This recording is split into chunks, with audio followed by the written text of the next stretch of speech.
ಇದುವರೆಗೂ ನಡೆಸಿದ ನಿನ್ನ ಕೃಪೆಗಾಗಿ ಸ್ತೋತ್ರ.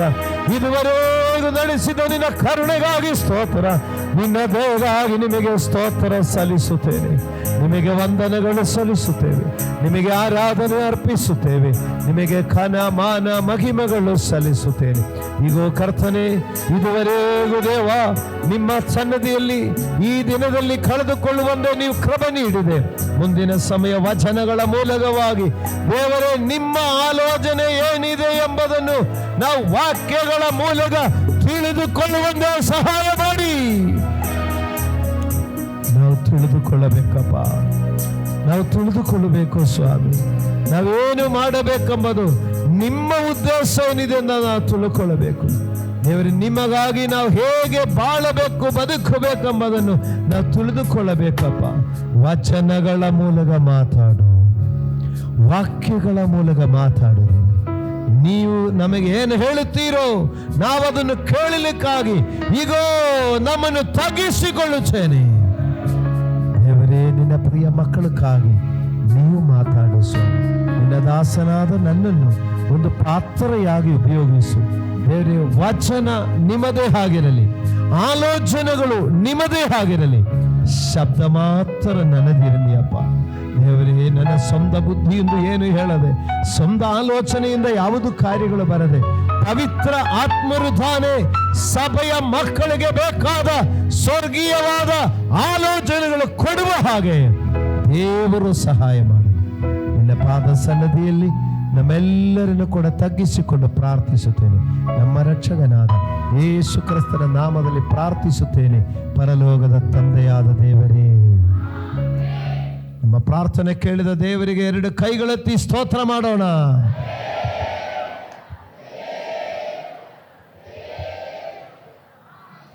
ಆಮೇನ್, ಆಮೇನ್, ಆಮೇನ್. ಸಂತೋಷವಾಗಿ ಕೂತ್ಕೊಳ್ಳಿರಿ, ಉತ್ಸಾಹವಾಗಿ ದೇವರ ವಾಕ್ಯ ಕೇಳಿಕೊಳ್ಳೋಣ. ನಾವು ಹೋದ ಭಾನುವಾರ ಕೇಳಿದ ವಾಕ್ಯದ ಬಾಕಿ ಭಾಗ ಇವತ್ತು ನಾವು ಧ್ಯಾನ ಮಾಡಲಿಕ್ಕಿದ್ದೇವೆ. ಹೋದ ವಾರ ನಾವು ಏನು ತಿಳ್ಕೊಂಡಿದೆ ಎಂಬುದನ್ನು ಒಂದ್ಸಾರಿ ಜ್ಞಾಪಕ ಮಾಡಿಕೊಂಡಿದ್ದರೆ ಇವತ್ತು ಮುಂದಕ್ಕೆ ಹೋಗಲಿಕ್ಕೆ ಈಸಿ ಆಗುತ್ತದೆ. ದೇವರ ಪ್ರತಿರೂಪವಾಗಿರುವ ಕ್ರಿಸ್ತ ಯೇಸುವಿನ ಪ್ರಭಾವವು ತೋರಿಸುವುದು ಸುವಾರ್ತೆಯಲ್ಲಿ.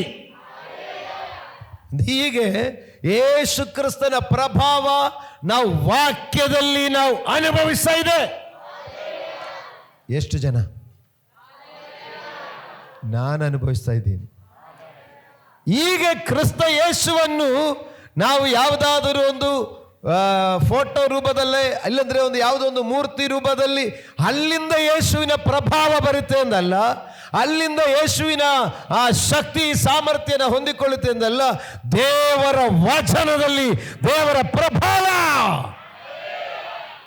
ಇದೇ. ಹೋದ ವಾರ ಹೇಳಿರೋದು ವಚನ ಇದೆಯಾ, ಅಲ್ಲಿ ಸುವಾರ್ತೆಯ ಪ್ರಭಾವ ಪ್ರಕಾಶವಾಗಿರುತ್ತದೆ, ಬೆಳಕು ಅಲ್ಲಿ ಉದಯ ಆಗಿರುತ್ತದೆ. ಆದರೆ ನಾವು ಎಚ್ಚರವಾಗಿರಬೇಕಾದ ವಿಷಯ ಹೇಳಿದೆ. ಈ ಪ್ರಪಂಚದ ದೇವರಾಗಿರುವ ಸೈತಾನನು ಈ ಬೆಳಕು ಉದಯವಾಗಬಾರದು ಎಂದು ನಂಬಿಕೆ ಇಲ್ಲದವರ ಮನಸ್ಸು ಮಂಗು ಮಾಡ್ತಾರೆ. ಎಲ್ಲರದು ಅಲ್ಲ, ಆಮೇಲೆ ನಂಬಿದರೆ ದೇವರ ಮಹಿಮೆ ಕಾಣುವಿರಿ. ಸೈತಾನು ಎಲ್ಲರನ್ನು ಮಂಗು ಮಾಡೋಣ ಅಂತ ಪ್ಲಾನ್ ಮಾಡಿಕೊಂಡು ಬಂದರು, ಅಂದ ಕೆಲಸ ಆಗಲ್ಲ. ನಾವು ನಂಬಿಕೆಯಲ್ಲಿ ದೃಢವಾಗಿ ನಿಂದಿದರೆ ನಮ್ಮನ್ನು ಮಂಗು ಮಾಡಲಿಕ್ಕೆ ಸೈತಾನ್ ಕೈಲಿ ಆಗುವುದಿಲ್ಲ. ಅದಕ್ಕೆ ಪೌಲನ ಬಗ್ಗೆ ಕೆಲ ಸಾಕ್ಷಿ ಹೇಳಿದೆ, ಮತ್ತು ನಿಮ್ಮ ಸೇವಕರಾದ ನಮ್ಮ ಕುಟುಂಬದ ಕೆಲ ಸಾಕ್ಷಿಗಳಿಗೆ ಹೇಳಿದೆ. ಆ ಸಾಕ್ಷಿ ಎಲ್ಲ ಹೇಳಲಿಕ್ಕೆ ನಾನು ಬಂದಿರಲಿಲ್ಲ. ಇಷ್ಟು ಕೂಡ ಹೇಳಿ ಮುಗಿಸ್ಲಿಕ್ಕೆ ಪ್ಲಾನ್ ಮಾಡಿ ಬಂದಿದೆ. ಆದರೆ ಮಧ್ಯದಲ್ಲಿ ಆ ಸಾಕ್ಷಿಗಳು ಅದು ಸಾಹಚರ್ಯಕ್ಕೆ ಹಂಗೆ ಬಂದಿದೆ. ದೇವರಿಗೆ ಸ್ತೋತ್ರ. ಅದು ಅನೇಕರಿಗೆ ಬಲ ಕೊಡಲಿಕ್ಕೆ ಸಾಧ್ಯ ಆಗುತ್ತೆ ಎಂದು ನಾನು ನಂಬುತ್ತೇನೆ. ನಾವು ಹೇಳೋದು ಸುಲಭ, ಆದರೆ ಅನುಭವ ಹೇಳುವಾಗೆ ಅನೇಕರಿಗೆ ಧೈರ್ಯ ಬರಬಹುದು. ದೇವರು ಕಾಪಾಡ್ತಾರೆ, ದೇವರು ಕಾಪಾಡ್ತಾರೆ ಅಂತ ಹೇಳಿಕೊಂಡು ಹೋಗೋದಲ್ಲ, ಕಾಪಾಡಿದೆ ಎಂಬುದನ್ನು ಸಾಕ್ಷಿಯಾಗಿ ಹೇಳುವಾಗೆ ಹೌದಾ ಅಂತ ಧೈರ್ಯ ಬರುತ್ತದೆ. Praise God. ನಾನು ನಿಮಗೆ ಹೇಳುವುದೇನೆಂದರೆ, ನಂಬಿಕೆ ಇರುವವರನ್ನು ಯಾವ ಸೈತಾನನಿಗೂ ಮಂಗು ಮಾಡಲಿಕ್ಕಾಗೋದಿಲ್ಲ. ಆದರೆ ನಾವು ಎಷ್ಟೇ ಹೇಳಿದರೂ ನಂಬಿಕೆ ಒಳಗಡೆ ಬಂದಿಲ್ಲ ಅಂದರೆ ಯಾವ ವ್ಯಕ್ತಿಯನ್ನು ಪ್ರಕಾಶಗೊಳಿಸಲಿಕ್ಕೂ ಆಗಲ್ಲ. ಸುವಾರ್ತೆ ಪ್ರಕಾಶಗೊಳಿಸ್ತಾ ಇದೆ. ನಂಬಿಕೆಯಲ್ಲಿ ಇದ್ದಿದ್ರೆ ಯಾವ ಸೈತಾನು ನಮ್ಮನ್ನು ಮಂಗು ಮಾಡಲಿಕ್ಕೆ ಆಗುವುದಿಲ್ಲ. ಇದು ಹೇಳಿ ಮುಗಿಸಿದೆ. ಲಾಸ್ಟ್ ಹೇಳಿದೆ, ಕರ್ತನ ಆತ್ಮನು ಎಲ್ಲಿದ್ದಾರೋ ಅಲ್ಲಿ ಬಿಡುಗಡೆ ಉಂಟು. ಕರ್ತನ ಆತ್ಮನೇ ನಮ್ಮನ್ನು ಮಂಗುತನದಿಂದ ಬಿಡಿಸುವನಾಗಿದ್ದಾರೆ. ಹಲ್ಲೆಲೂಯಾ. ಇವತ್ತು ಅದರ ಬಾಕಿ ಭಾಗ ಹೇಳೋದೇನೆಂದರೆ 2 ಕೊರಿಂಥಿಯ 3ನೇ ಅಧ್ಯಾಯ 17-18 ವಾಕ್ಯ ಇವತ್ತು ಓದಿಕೊಳ್ಳೋಣ. 2 ಕೊರಿಂಥಿಯ 3ನೇ ಅಧ್ಯಾಯ 17 ಮತ್ತು 18 ವಾಕ್ಯ ಓದಿಕೊಳ್ಳೋಣ. ಕರ್ತನ ಆತ್ಮನು ಯಾರಲ್ಲಿದ್ದಾನೋ ಅವರಿಗೆ ಬಿಡುಗಡೆಯುಂಟು. ನಾವೆಲ್ಲರೂ ಮುಸುಕು ತೆಗೆದಿರುವ ಮುಖದಿಂದ ಕರ್ತನ ಪ್ರಭಾವವನ್ನು ದರ್ಪಣದಲ್ಲಿ ಕಾಣಿಸುತ್ತದೋ ಎಂಬಂತೆ ದೃಷ್ಟಿಸುವವರಾಗಿದ್ದು, ಪ್ರಭಾವದಿಂದ ಅಧಿಕ ಪ್ರಭಾವಕ್ಕೆ ಹೋಗುತ್ತಾ ಆ ಪ್ರಭಾವದ ಸಾರೂಪ್ಯವುಳ್ಳವರೇ ಆಗುತ್ತೇವೆ. ಇದು ದೇವರಾತ್ಮನಾಗಿರುವ ಕರ್ತನ ಕೆಲಸಕ್ಕನುಸಾರವಾದದ್ದೇ. Praise the lord. ಹಲ್ಲೆಲೂಯಾ. ಹೋದ ವಾರ ಹೇಳಿದಕ್ಕಿಂತ ಒಂದು ಸ್ಟೆಪ್ ಮೇಲಕ್ಕೆ ಹೋಗ್ತಾ ಇದೆ. ಹೋದ ವಾರ ನಾವು ತಿಳಿದಿದೆ ಏನೆಂದರೆ, ನಾವು ಕ್ರಿಸ್ತ ಯೇಸುವಿನ ಸುವಾರ್ತೆಯ ಪ್ರಭಾವವನ್ನು ಪ್ರಕಾಶಪಡಿಸಿ ಸೈತಾನ ನಮಗೆ ಮಂಗು ಮಾಡಲಿಕ್ಕೆ ಬರುವಂಥ ಮಂಗುತನದಿಂದ ನಾವು ಹೊರಗಡೆ ಬರೋದ್ರ ಬಗ್ಗೆ ಹೇಳಿದೆ. ಹಲ್ಲೆಲೂಯಾ. ಈ ವಾರ ಹೇಳುವುದೇನೆಂದರೆ, ನಾವು ಆ ಕ್ರಿಸ್ತ ಯೇಸುವಿನ ಸುವಾರ್ತೆಯ ಪ್ರಭಾವವನ್ನು ನಾವು ಹೊಂದಿಕೊಳ್ಳುವುದು ಮಾತ್ರವಲ್ಲ, ಅದು ದರ್ಪಣದಲ್ಲಿ ಕಾಣಿಸುತ್ತದೋ ಎಂಬಂತೆ ಅದು ದೃಷ್ಟಿಸುವರಾಗಿರಬೇಕು ಅಥವಾ ತೋರಿಸುವರಾಗಿರಬೇಕು. ಹಲ್ಲೆಲೂಯಾ. ಚಿಕ್ಕ ವಯಸ್ಸಲ್ಲೆಲ್ಲ ನಾವೆಲ್ಲ ಒಂದು ಆಟ ಆಡಿದೆ, ನೀವು ಮಾಡಿದ್ದೀವಿ ಗೊತ್ತಿಲ್ಲ. ಈ ಸೂರ್ಯನ ಬೆಳಕಿರುವಾಗ ಕನ್ನಡಿ ತಗೊಂಡೋಗಿ ಆ ಸೂರ್ಯನಿಗೆ ಕರೆಕ್ಟಾಗಿ ಇಡುವಾಗ ಸ್ವಲ್ಪ ಗಟ್ಟಿಷ್ಟು ಮಾಡುವಾಗ ಸೂರ್ಯನಿಂದ ಬರುವಂಥ ಪ್ರಕಾಶ ಗೋಡೆಗೆ ಟಚ್ ಆಗುತ್ತೆ. ಅದು ನಾವು ಆ ವಯಸ್ಸಲ್ಲಿ ಹಾಗೆ ಮಾಡಿದರೆ, ಈ ವಯಸ್ಸಲ್ಲಿ ನಾವು ಇನ್ನೊಂದು ಮಾಡಲಿಕ್ಕಿದೆ. ಅದೇನೆಂದರೆ, ನಾವು ಕರ್ತನ ಆತ್ಮನಿಂದ ಬಿಡುಗಡೆ ಹೊಂದಿದವರಾಗಿ ನಾವು ಸುಮ್ಮನೆ ಹಂಗೆ ಇರ್ಲಿಕ್ಕಲ್ಲ. ಕರ್ತನ ಆತ್ಮನು ಎಲ್ಲಿದ್ದಾರೋ ಅಲ್ಲಿ ಬಿಡುಗಡೆ ಉಂಟು. ಅದು ಹೋದ ವಾರದ ವಿಷಯ. ನಾವು ಈ ಪ್ರಪಂಚದ ದೇವರಾಗಿರುವ ಸೈತಾನನು ನಮ್ಮನ್ನು ಮಂಗು ಮಾಡಿ ಇಟ್ಕೊಳ್ಳಿಕ್ಕೆ ಇರುವರಲ್ಲ. ನಾವು ಸುವಾರ್ತೆಯ ಪ್ರಭಾವದಿಂದ ಪ್ರಕಾಶ ಹೊಂದಿದವರು. ಅದಕ್ಕೆ ನಮಗೆ ಸಹಾಯ ಮಾಡುವುದು ಕರ್ತನ ಆತ್ಮನು. ಈಗ ಪ್ರಕಾಶ ಹೊಂದಿದ ನಾವೇನು ಮಾಡಬೇಕಂದ್ರೆ, ನೋಡಿ, ದರ್ಪಣದಲ್ಲಿ ಕಾಣಿಸುತ್ತದೋ ಎಂಬಂತೆ ಅದನ್ನು ತೋರಿಸುವರಾಗಿರಬೇಕು. Praise God. ಹಲ್ಲೆಲೂಯಾ. ಅದಕ್ಕೆ ಪೌಲಪೋಸ್ತಲನು ಈ ವಿಷಯ ಹೇಳುವಾಗ ಮೋಶೆಯ ಮುಖದ ಬಗ್ಗೆ ಸ್ವಲ್ಪ ಹೇಳ್ತಾ ಇದ್ದಾರೆ.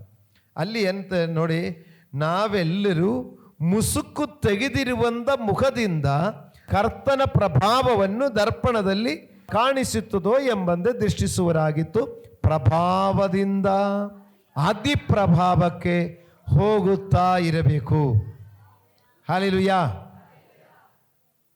ಅಧಿಪ್ರಭಾವಕ್ಕೆ ಹೋಗಿ ಮತ್ತೆ ನಾವೆಲ್ಲಿ ಆಗಬೇಕು? ಕ್ರಿಸ್ತನ ಸಾರೂಪ್ಯವೇ ಆಗಬೇಕು. ಕಣ್ಣಾಡಿ ಕರೆಕ್ಟಾಗಿ ಸೂರ್ಯನ ಕಡೆಗೆ ಇಟ್ಕೊಂಡು ಅದನ್ನು ಕರೆಕ್ಟಾಗಿ ಫೋಕಸ್ ಮಾಡುವಾಗ ನಾವು ಇನ್ನೊಂದು ಕೆಲಸ ಮಾಡ್ತಾಯಿದ್ರು. ಚಿಕ್ಕ ಚಿಕ್ಕ ಪೇಪರ್ ತುಂಡುಗಳು, ತೆಳ್ಳಗಿರುವ ಪೇಪರ್ ತುಂಡುಗಳು ಅಲ್ಲಿ ಅರ್ಧ ಹಾಕಿಬಿಟ್ಟು ಅದು ಕಡೆಗೆ ಸುಮಾರು ಹಂಗೆ ಒಳ್ಳೆ ಮಧ್ಯಾಹ್ನ ಸಮಯ ಹಂಗೆ ಹಾಕ್ಕೊಂಡಿದ್ರೆ ಅದು ಸುಡುತ್ತಾಯಿತು. ಆ ಬೆಳಕಿನಲ್ಲಿ ಅದು ಸುಡೋದು.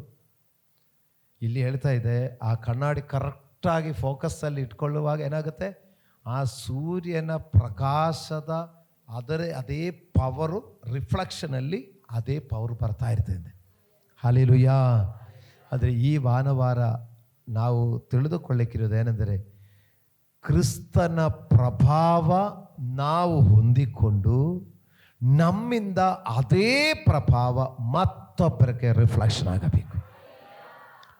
ಆ ಪ್ರಭಾವ ರಿಫ್ಲೆಕ್ಷನ್ ಆಗುವಾಗ ಆ ಪ್ರಭಾವ ಮಾತ್ರ ಅಲ್ಲ, ಪ್ರಭಾವದಿಂದ ಪ್ರಭಾವಕ್ಕೆ ಹೋಗಿ ಅಧಿಪ್ರಭಾವಕ್ಕೆ ಹೋಗಿ ಕ್ರಿಸ್ತನ ಸಾರೂಪ್ಯವೇ ಆಗಿರುತ್ತದೆ ಅಂತ. ಕ್ರಿಸ್ತನ ಸಾರೂಪ್ಯ ಅಂತ ಹೇಳುವಾಗ ಯೇಸು ಕ್ರಿಸ್ತನ ಶಾರೀರಿಕ ರೂಪದ ಬಗ್ಗೆ ಅಲ್ಲ ಹೇಳುದು, ಯೇಸು ಕ್ರಿಸ್ತನಲ್ಲಿರುವಂಥ ದೈವ ಶಕ್ತಿ ಪ್ರಕಟಿಸುವರಾಗಿರಬೇಕಂತ. ಅದಕ್ಕೆ ಶಿಷ್ಯರಿಗೆ ಟ್ರೈನಿಂಗ್ ಕೊಟ್ಟು ಹೇಳಿದೆ ಲಾಸ್ಟು, ನೀವು ಹೋಗುವಾಗ ರೋಗಿಗಳನ್ನು ಸ್ವಸ್ಥ ಮಾಡಿರಿ, ದೆವ್ವಗಳನ್ನು ಬಿಡಿಸಿರಿ, ದೇವರ ರಾಜ್ಯವನ್ನು ಸಾರಿ ಹೇಳಿರಿ. Hallelujah, hallelujah. ಇದು ಟ್ರೈನಿಂಗ್ ಕೊಟ್ಟು 70 ಮಂದಿ ಶಿಷ್ಯರುಗಳಿಗೆ, ಯೇಸುವಿನ 12 ಮಂದಿ ಶಿಷ್ಯರುಗಳನ್ನು ಮತ್ತು 70 ಮಂದಿ ಶಿಷ್ಯರನ್ನು ತಿರುಗಿ ಆಯ್ಕೆ ಮಾಡಿ ಈ 70 ಮಂದಿ ಶಿಷ್ಯರುಗಳು ಹೇಳಿ ಕಳಿಸ್ತಾ ಇರುವಾಗ ಹೇಳ್ತಾ ಇದೆ, ನೀವು ಹೋಗುವಾಗ ರೋಗಿಗಳನ್ನು ಸ್ವಸ್ಥ ಮಾಡಿರಿ, ದೆವ್ವಗಳನ್ನು ಬಿಡಿಸಿರಿ, ದೇವರ ರಾಜ್ಯವನ್ನು ಸಾರಿ ಹೇಳಿರಿ. ಈಗ ಲೂಕನ ಸುವಾರ್ತೆ 10ನೇ ಅಧ್ಯಾಯ 17, 18, 19 ವಾಕ್ಯಗಳನ್ನ ಓದುವಾಗ ಗೊತ್ತಾಗುತ್ತೆ, ಈ 70 ಮಂದಿ ಶಿಷ್ಯರುಗಳು ಹೋಗಿ ಯೇಸು ಸ್ವಾಮಿ ಹೇಳಿದ ಹಾಗೆ ಅವರು ರೋಗಿಗಳನ್ನು ಸ್ವಸ್ಥ ಮಾಡಿದೆ, ಅವರು ದೆವ್ವಗಳನ್ನು ಬಿಡಿಸಿದೆ. ಮಾತ್ರವಲ್ಲ, ಅವರು ಯೇಸುವಿನ ಹೆಸರು ಹೇಳುವಾಗ ಸೈತಾನಿನ ಸಿಡಿಲಿನಂತೆ ಆಕಾಶದಿಂದ ಕೆಳಗಡೆ ಬಿದ್ದಿದ್ದಾರೆ. ಅವರಿಗೆ ಖುಷಿ ಆಯಿತು. ಅವರು ಬಂದು ಗುರುವಿನ ಹತ್ರ ಬಂದು ರಿಪೋರ್ಟ್ ಕೊಡ್ತಾ ಇದೆ, ಸ್ವಾಮಿ ನೀವು ನಮ್ಮನ್ನು ಕಳಗಿಸಿ ಕೊಟ್ಟಿದೆ, ರೋಗಿಗಳನ್ನು ಸ್ವಸ್ಥ ಮಾಡು ಅಂತ ಹೇಳಿದೆ, ದೆವ್ವಗಳನ್ನು ಬಿಡಿಸು ಅಂತ ಹೇಳಿದೆ, ಸುವಾರ್ತೆ ಸಾರಿ ಹೇಳು ಅಂತ ಹೇಳಿದೆ. ನಾವು ನಿಮ್ಮ ಹೆಸರು ಹೇಳುವಾಗ ದೆವ್ವಗಳು ನಮಗೆ ಅಧೀನವಾಯಿತು ಸ್ವಾಮಿ. ಅವ್ರು ಹೇಳ್ತಾರೆ, ಅವ್ರು ತಿಳ್ಕೊಂಡಿದೆ ಈ ದೆವ್ವಗಳೆಲ್ಲ ನಮಗೆ ಅಧೀನ ಆಗುತ್ತೋ ಅಂತ ಅವ್ರು ಯೋಚನೆ ಮಾಡಿಕೊಂಡು ಹೋಗಿದೆ. ಆದರೆ ಹೋಗಿದ್ರೆ ದೆವ್ವಗಳು ಅಧೀನ ಆಗಿದೆ. ಅವ ಗುರು ಹೇಳ್ತಾರೆ, ದೆವ್ವಗಳು ನಿಮಗೆ ಅಧೀನ ಆಗಿದ್ದು ಮಾತ್ರವಲ್ಲ, ಸೈತಾನನು ಸಿಡಿಲಿನಿಂದ ಕೆಳಗಡೆ ಬೀಳುವುದನ್ನು ನಾನು ನೋಡಿದೆ. ಹಲ್ಲೆಲೂಯಾ. ಆ ಸಾರೂಪ್ಯದ ಉಳ್ಳವರಾಗಿ ಮಾರ್ಪಡಬೇಕಂತೆ. ಕ್ರಿಸ್ತನ ಪ್ರಭಾವದಿಂದ ಪ್ರಭಾವಕ್ಕೆ ಹೋಗಿ ಕ್ರಿಸ್ತನ ಸಾರೂಪ್ಯ. 70 ಮಂದಿಯೂ ಮನುಷ್ಯರೇ ಆಗಿದ್ದರು, ಅವರು ದೂತರುಗಳಾಗಿರಲಿಲ್ಲ. ಗಮನಿಸಿರಿ, ಅವರೇನು ಸ್ವರ್ಗದಿಂದ ಬಂದ ದೂತರಲ್ಲ, ಮನುಷ್ಯರೊಳಗಡೆಯಿಂದ ಆರಿಸಿಕೊಂಡಿರುವ ಆಯ್ಕೆಯಾಗಿರುವಂಥ ಶಿಷ್ಯರುಗಳು. ಅವರ ಕೈಯಿಂದ ರೋಗಿಗಳು ಸ್ವಸ್ಥವಾಯಿತು, ದೆವ್ವಗಳು ಬಿಟ್ಟು ಹೋಯಿತು, ಆಕಾಶದಿಂದ ಸೈತಾನನು ಸಿಡಿಲಿನಂತೆ ಬಿದ್ದಿತ್ತು. ಆಮೇನ್. ಅವರ ನರಮನುಷ್ಯರಾಗಿರುವಂಥ ಅವರ ಕೈಯಿಂದ ಇದು ಸಾಧ್ಯ ಆಗಿದರೆ ಅದೇ ಥರ ನರಮನುಷ್ಯರಾಗಿರುವ ನಮ್ಮ ಕೈಯಲ್ಲೇ ಆಗುತ್ತದಾ? ನೋಡಿ, ಅವರು ಸಾಧಾರಣ ಮನುಷ್ಯರು. ಇನ್ನೂ ಹೇಳ್ತಾ ಇದ್ದಾರೆ, ಮೀನು ಹಿಡಿದು ನಡೆದಿರುವಂಥ ಬಸ್ತರು ಅವರು. ಅಂದರೆ ಬೆಸ್ತರು ಅಂತ ಹೇಳಿದ್ರೆ ಅಷ್ಟು ಕೇವಲ ಅಂದಲ್ಲ, ಅವರು ಜಾಸ್ತಿ ವಿದ್ಯಾಭ್ಯಾಸ ಮಾಡಲಿಕ್ಕೆ ಹೋಗಲ್ಲ. ಈ ಸಮುದ್ರದ ತೆರೆಗಳು, ಅದರಲ್ಲಿ ಮೀನು ಹಿಡಿಯಲಿಕ್ಕೆ ಹೋಗೋದು, ಒಳ್ಳೆಯ ಜೀವ ಇರುವಂಥ ಹೆಗರುವಂಥ ಮೀನುಗಳೆಲ್ಲ ನೋಡುವ ಮಕ್ಕಳಿಗೆ ಸ್ಕೂಲಿಗೆ ಹೋಗಿದ್ರು. ಅವರು ಮಾಸ್ಟ್ರು ಪಾಠ ಮಾಡುವಾಗಲೂ ಆ ತೆರೆಗಳ ಮೇಲೆ ದೋಣಿ ಹೋಗೋದು, ಆ ಮೀನು ಹೇಗಿರುವಂಥ ಜೀವ ಇರುವಂಥ ಮೀನು ಅದೇ ಓದ್ಕೊಡುವಾಗ ಅಲ್ಲಿ ಅವ್ರಿಗೆ ಪಾಠ ಅವ್ರಿಗೆ ಬರಲ್ಲ. ಅದಕ್ಕೆ 1 ಕ್ಲಾಸು 2 ಕ್ಲಾಸು 5 ಕ್ಲಾಸಲ್ಲಿ ಹೋಗ್ಬಿಟ್ಟು ಅವ್ರೇನು ಮಾಡ್ತಾರೆ ಅಂದರೆ ಅಪ್ಪನ ಜೊತೆಯಲ್ಲಿ ದೋಣಿ ಹತ್ತಿ ಹೋಗ್ತಾರೆ. ಅದಕ್ಕೆ ಅವರು ಜಾಸ್ತಿ ವಿದ್ಯಾಭ್ಯಾಸ ಮಾಡಲಿಕ್ಕೆ ಅವರು ಹೋಗಲ್ಲ. ಆ ಥರ ಇರುವವರನ್ನೇ ಕರ್ತನ ಆರಿಸಿಕೊಂಡು ಅಪೊಸ್ತಲರ ಕೃತ್ಯಗಳಲ್ಲಿ 13ನೇ ಅಧ್ಯಾಯದಲ್ಲಿ ಹೇಳ್ತಾ ಇದ್ದಾರೆ, ಶಾಸ್ತ್ರಾಭ್ಯಾಸ ಇಲ್ಲದ ಸಾಧಾರಣ ಮನುಷ್ಯರಿವರು, ಆದರೆ ಇವರ ಮಾತು ಭಾಷಣಗಳು ನೋಡಿದರೆ ಇವರಿಗೆ ಎಲ್ಲಿಂದ ಇಷ್ಟು ಜ್ಞಾನ ಬಂದಿದೆ? ದೇವರ ಆತ್ಮನಿಂದ ಜ್ಞಾನ ಬಂದು ಅವರ ಕೈಯಿಂದ ನೋಡಿ ರೋಗಗಳು ಸೌಖ್ಯವಾಗಿತ್ತು, ದೆವ್ವಗಳು ಬಿಟ್ಟೋಯ್ತು, ಸೈತಾನ ಆ ಸಿಡಿಲಿಂದ ಆಕಾಶದಿಂದ ಕೆಳಗಡೆ ಬಿದ್ದಿದೆ. ಪ್ರಿಯರೇ, ಹಾಗಾಗಿದ್ದರೆ ಅದೇ ಕರ್ತನ ಆತ್ಮನು, ಅದೇ ಕರ್ತನ ವಾಕ್ಯವು, ಅದೇ ವಾಕ್ಯದ ಪ್ರಭಾವವು, ಆ ಪ್ರಭಾವದ ಪ್ರಕಾಶವು ನಮಗಿರುವಾಗ ನಮ್ಮಿಂದಲೂ ಇದು ಹಾಗೆ ಆಗುತ್ತದೆ. ಆಗತ್ತೆ, ನಿಮ್ಮಿಂದ ರೋಗಿಗಳು ಸೌಖ್ಯ ಆಗುತ್ತದೆ, ನಿಮ್ಮ ಕೈಯಿಂದ ದೆವ್ವಗಳು ಬಿಟ್ಟು ಹೋಗುತ್ತದೆ. ನೀವು ಆ ಯೇಸುವಿನ ಹೆಸರು ಹೇಳುವಾಗ ಸೈತಾನನ ಕ್ರಿಯೆಗಳು ಲಯವಾಗುತ್ತದೆ. Praise God. ಅದಕ್ಕೆ ಬೇಕಾಗಿರೋದು ಕ್ರಿಸ್ತನ ಪ್ರಭಾವದಿಂದ ಅಧಿಪ್ರಭಾವಕ್ಕೆ ಹೋಗಿ ನಾವು ಕ್ರಿಸ್ತನ ಸಾರೂಪ್ಯವುಳ್ಳವರಾಗಿರಬೇಕು. ನಾವು ಆಗಲ್ಲ ಅಂತ ಹೇಳಲಿಕ್ಕೆ ಕಾರಣ ಏನೆಂದರೆ, ನಾವು ನಮ್ಮ ಸ್ಟ್ಯಾಂಡರ್ಡಲ್ಲಿ ಇದ್ದುಕೊಂಡು ಯೋಚನೆ ಮಾಡೋದು. ನನ್ನ ಕೈಯಲ್ಲಿ ಆಗಲ್ಲ, ನಾವು ನರಮನುಷ್ಯರು, ನಮ್ಮ ಕೈಯಲ್ಲಿದೆಲ್ಲ ಆಗೋದ ಕೆಲಸ ಏನಂತ. ನೀವು ಯಾವತ್ತೂ ತಿಳ್ಕೊಳ್ಳಿ, ನಿಮ್ಮ ಕೈಯಲ್ಲಾಗಲ್ಲ, ನನ್ನ ಕೈಯಲ್ಲೂ ಆಗಲ್ಲ. ಆದರೆ ಕರ್ತನು ದೇವರ ಆತ್ಮನೇ. ಕರ್ತನ ಆತ್ಮನು ಯಾರಲ್ಲಿ ಇದ್ದಾರೋ ಅಲ್ಲಿ ಬಿಡುಗಡೆ ಇದ್ದೇ ಇರುತ್ತೆ. ಈ ಕಾರ್ಯಗಳು ಮಾಡುವುದು ನಮ್ಮ ಸ್ವಂತ ಬಲದ, ಪೌಳಪೋಸ್ತಲರು ಒಂದು ಕಡೆ ಹೇಳ್ತಾರೆ, ನಾವು ಸ್ವಂತ ಬಲದಿಂದಲೂ ಸ್ವಂತ ಶಕ್ತಿಯಿಂದಲೂ ಇದೆಲ್ಲ ಮಾಡುತ್ತೇನೆಂದು ನಾನು ಭಾವಿಸ್ತಾ ಇಲ್ಲ. ಆದರೆ ದೇವರು ತನ್ನ ಆತ್ಮನನ್ನು ಈ ಮಣ್ಣಿನ ಪಾನೆಯೊಳಗಡೆ ಇಟ್ಟಿದ್ದಾರೆ ಅಂದೆ. ನಾವು ಬರೀ ಮಣ್ಣಿನ ಪಾನೆಗಳು. ಆದರೆ ಈ ಮಣ್ಣಿನ ಪಾನೆಗಳಾಗಿರುವ ನಮ್ಮಿಂದ ಅಲ್ಲ ಇದು ನಡೆಯುವುದು, ದೇವರ ಆತ್ಮನಿಂದ. ಇವತ್ತಿನ ಸಂದೇಶದ ಉದ್ದೇಶ, ನೀವು ಆಸೆ ಪಡಬೇಕು, ದೇವರೇ ನೀ ನನಗೆ ಸಂಚಕಾರವಾಗಿ ಆತ್ಮ ಕೊಟ್ಟಿದ್ದಾರೆ, ಆ ಸಂಚಕಾರಕವಾಗಿ ನೀವು ಕೊಟ್ಟಿರುವಂಥ ಪವಿತ್ರಾತ್ಮನನ್ನು ನನ್ನಲ್ಲಿ ಪ್ರಭಾವದ ಮೇಲೆ ಪ್ರಭಾವಕ್ಕೆ ಹೋಗಬೇಕು, ಪ್ರಭಾವದಿಂದ ಅಧಿಪ್ರಭಾವಕ್ಕೆ ಹೋಗಿ ನಾನು ಕ್ರಿಸ್ತನ ಸಾರೂಪ್ಯ ಆಗಬೇಕು. ಆ ಕ್ರಿಸ್ತನ ಸಾರೂಪ್ಯ ಉಳ್ಳವನಾಗಿ ನನ್ನಿಂದ ದೇವರ ಪ್ರಭಾವ ದರ್ಪಣದಲ್ಲಿ ರಿಫ್ಲೆಕ್ಟ್ ಆಗುವ ಥರ ನನ್ನಿಂದ ಪ್ರಭಾವ ಮತ್ತೊಬ್ಬರಿಗೆ ರಿಫ್ಲೆಕ್ಟ್ ಆಗಬೇಕು, ಅದು ಪ್ರತಿಬಿಂಬಿಸಬೇಕು. ಇದಕ್ಕೆ ನೀವು ಆಸೆ ಪಡಿ, ಆಗೋದಿಲ್ಲ ಅಂತ ತಿಳ್ಕೊಳ್ಬೇಡ, ಒಪ್ಪಿಸಿಕೊಟ್ಟಿದ್ರೆ ಸಾಕು. ಅದಕ್ಕಾಗಿ ಹೇಗೆ ಬೇಕೆಂಬುದನ್ನು ನೋಡಿ ಪೌಳಪೋಸ್ತಲನು ನಮಗೆ ಆಲೋಚನೆ ಕೊಡ್ತಾ ಇದ್ದಾನೆ. ಅದು ಹೇಳಿದೆ ನೋಡಿ, ನಾವೆಲ್ಲರೂ ಮುಸುಕು ತೆಗೆದಿರುವ ಮುಖದಿಂದ ಕರ್ತನ ಪ್ರಭಾವವನ್ನು ದರ್ಪಣದಲ್ಲಿ ಕಾಣಿಸುತ್ತದೋ ಎಂಬಂದೇ ದೃಷ್ಟಿಸುವರಾಗಿತ್ತು, ಪ್ರಭಾವದಿಂದ ಅಧಿಪ್ರಭಾವಕ್ಕೆ ಹೋಗಬೇಕು. ಇದು ನೋಡಿ, ಮೋಸೆ ಈ ಪ್ರಭಾವ ಎಲ್ಲಿಂದ ತೆಗೆದುಕೊಂಡೆ ಅಂತ ಹೇಳಿದರೆ, ದೇವರಿಂದ ಈ ಪ್ರಭಾವ ತೆಗೆದುಕೊಂಡು, ದೇವರಿಂದ ಮೋಸೆ ಈ ಪ್ರಭಾವ ತೆಗೆದುಕೊಂಡಿರುವಾಗ ಜನರಿಗೆ ಮೋಸೆಯ ಮುಖ ನೋಡಲಿಕ್ಕೆ ಆಗ್ತಾ ಇಲ್ಲ. ಸೂರ್ಯ ನೋಡ್ಲಿಕ್ಕೆ ಆಗುತ್ತಾ ನಮಗೆ? ನಾವು ಸೂರ್ಯನ ನೋಡ್ಲಿಕ್ಕೆ ಹೋಗೋಷ್ಟಕ್ಕೆ ಏನಾಗ್ತದೆ, ನಮ್ಮ ಕಣ್ಣು ಆಟೋಮ್ಯಾಟಿಕ್ ಕಣ್ಣು ರೆಪ್ಪೆ ಹಂಗೆ ಮುಚ್ಕೊಂಡ್ಬಿಡ್ತದೆ. ಒಂದು ಪವರ್ಫುಲ್ ಆಗಿರುವಂಥ ಲೈಟು ನಾವು ನೋಡ್ಲಿಕ್ಕಾಗುತ್ತಾ? ಹಾಲಜನ್ ಬಲ್ಬು ನೋಡ್ಲಿಕ್ಕಾಗಲ್ಲ. ಈಗ CFL ಎಲ್ಲ ನೋಡಿ, LED ಬಲ್ಬೆಲ್ಲ ಸ್ವಲ್ಪ ಬೇಕಾದ್ರೆ ನೋಡ್ಬೋದು. ಆದರೆ ಹಾಲಜನ್ ಬಲ್ಬು ಅದು ಪವರ್ ಇರುವಂಥ ಬಲ್ಬ್ ಹತ್ರ ನಾವು ನೋಡ್ಲಿಕ್ಕೆ ಆಗಲ್ಲ. ಆದರೆ ಸೂರ್ಯನ ನೋಡ್ಲಿಕ್ಕಾಗಲ್ಲ ಅಂದಿದ್ರೆ ಸೂರ್ಯನನ್ನೇ ಸೃಷ್ಟಿ ಮಾಡಿರುವ ದೇವರನ್ನು ನೋಡ್ಲಿಕ್ಕಾಗತ್ತಾ? ಸೂರ್ಯನನ್ನೇ ನಾವು ನೋಡ್ಲಿಕ್ಕಾಗ್ತಾ ಇಲ್ಲ, ನಮ್ಮ ಕಣ್ಣು ಮೊಬ್ಬಾಗುತ್ತಾ ಇದೆ. ಹಾಗಾದರೆ ಸೂರ್ಯನನ್ನು ಸೃಷ್ಟಿ ಮಾಡಿರುವ ದೇವರು ಎಷ್ಟು ಬೆಳಕಾಗಿರುತ್ತದೆ? ಆ ಬೆಳಕಾಗಿರುವ ದೇವರ ಬಳಿಯಲ್ಲಿ ಮೋಸೆ ಇದ್ದದರಿಂದ ಮೋಸೆಯ ಮುಖ ನೋಡಿ ಬೆಳಕಾಗೋಯ್ತು. ಈ ಮೋಸೆ ಮುಖಕ್ಕೆ ನೋಡಲಿಕ್ಕೆ ಜನರಿಗೆ ಕೈಯಲ್ಲಿ ಆಗಿಲ್ಲ ಅಂದೆ. ಹಲ್ಲೆಲೂಯಾ. ಆವಾಗ ಜನ ಹೇಳ್ತಾರೆ, ಮೋಸೆ ಹತ್ರ ದಯವಿಟ್ಟು ನಿಮ್ಮ ಮುಖದಲ್ಲಿ ಒಂದು ಬಟ್ಟೆ ಹಾಕಿಕೊಂಡು ಬಂದು ನಮ್ಮ ಹತ್ರ ಮಾತಾಡು, ಯಾಕಂದರೆ ನಿಮ್ಮ ಮುಖ ನೋಡಲಿಕ್ಕೆ ನಮ್ಮ ಕೈಯಲ್ಲಿ ಆಗುತ್ತಾ ಇಲ್ಲ ಎಂದು ಹೇಳ್ತಾರೆ. ಹಲ್ಲೆಲೂಯಾ. ದೇವರ ಸಾಮೀಪ್ಯದಲ್ಲಿದ್ದ ಮೋಸೆಯ ಮುಖ ಬೆಳಕಾಗಿದ್ದರೆ, ನಾವು ದೇವರ ಸಾಮೀಪ್ಯದಲ್ಲಿರುವಾಗ ನಮ್ಮ ಮುಖವು ಬೆಳಕಾಗಿರುತ್ತದೆ.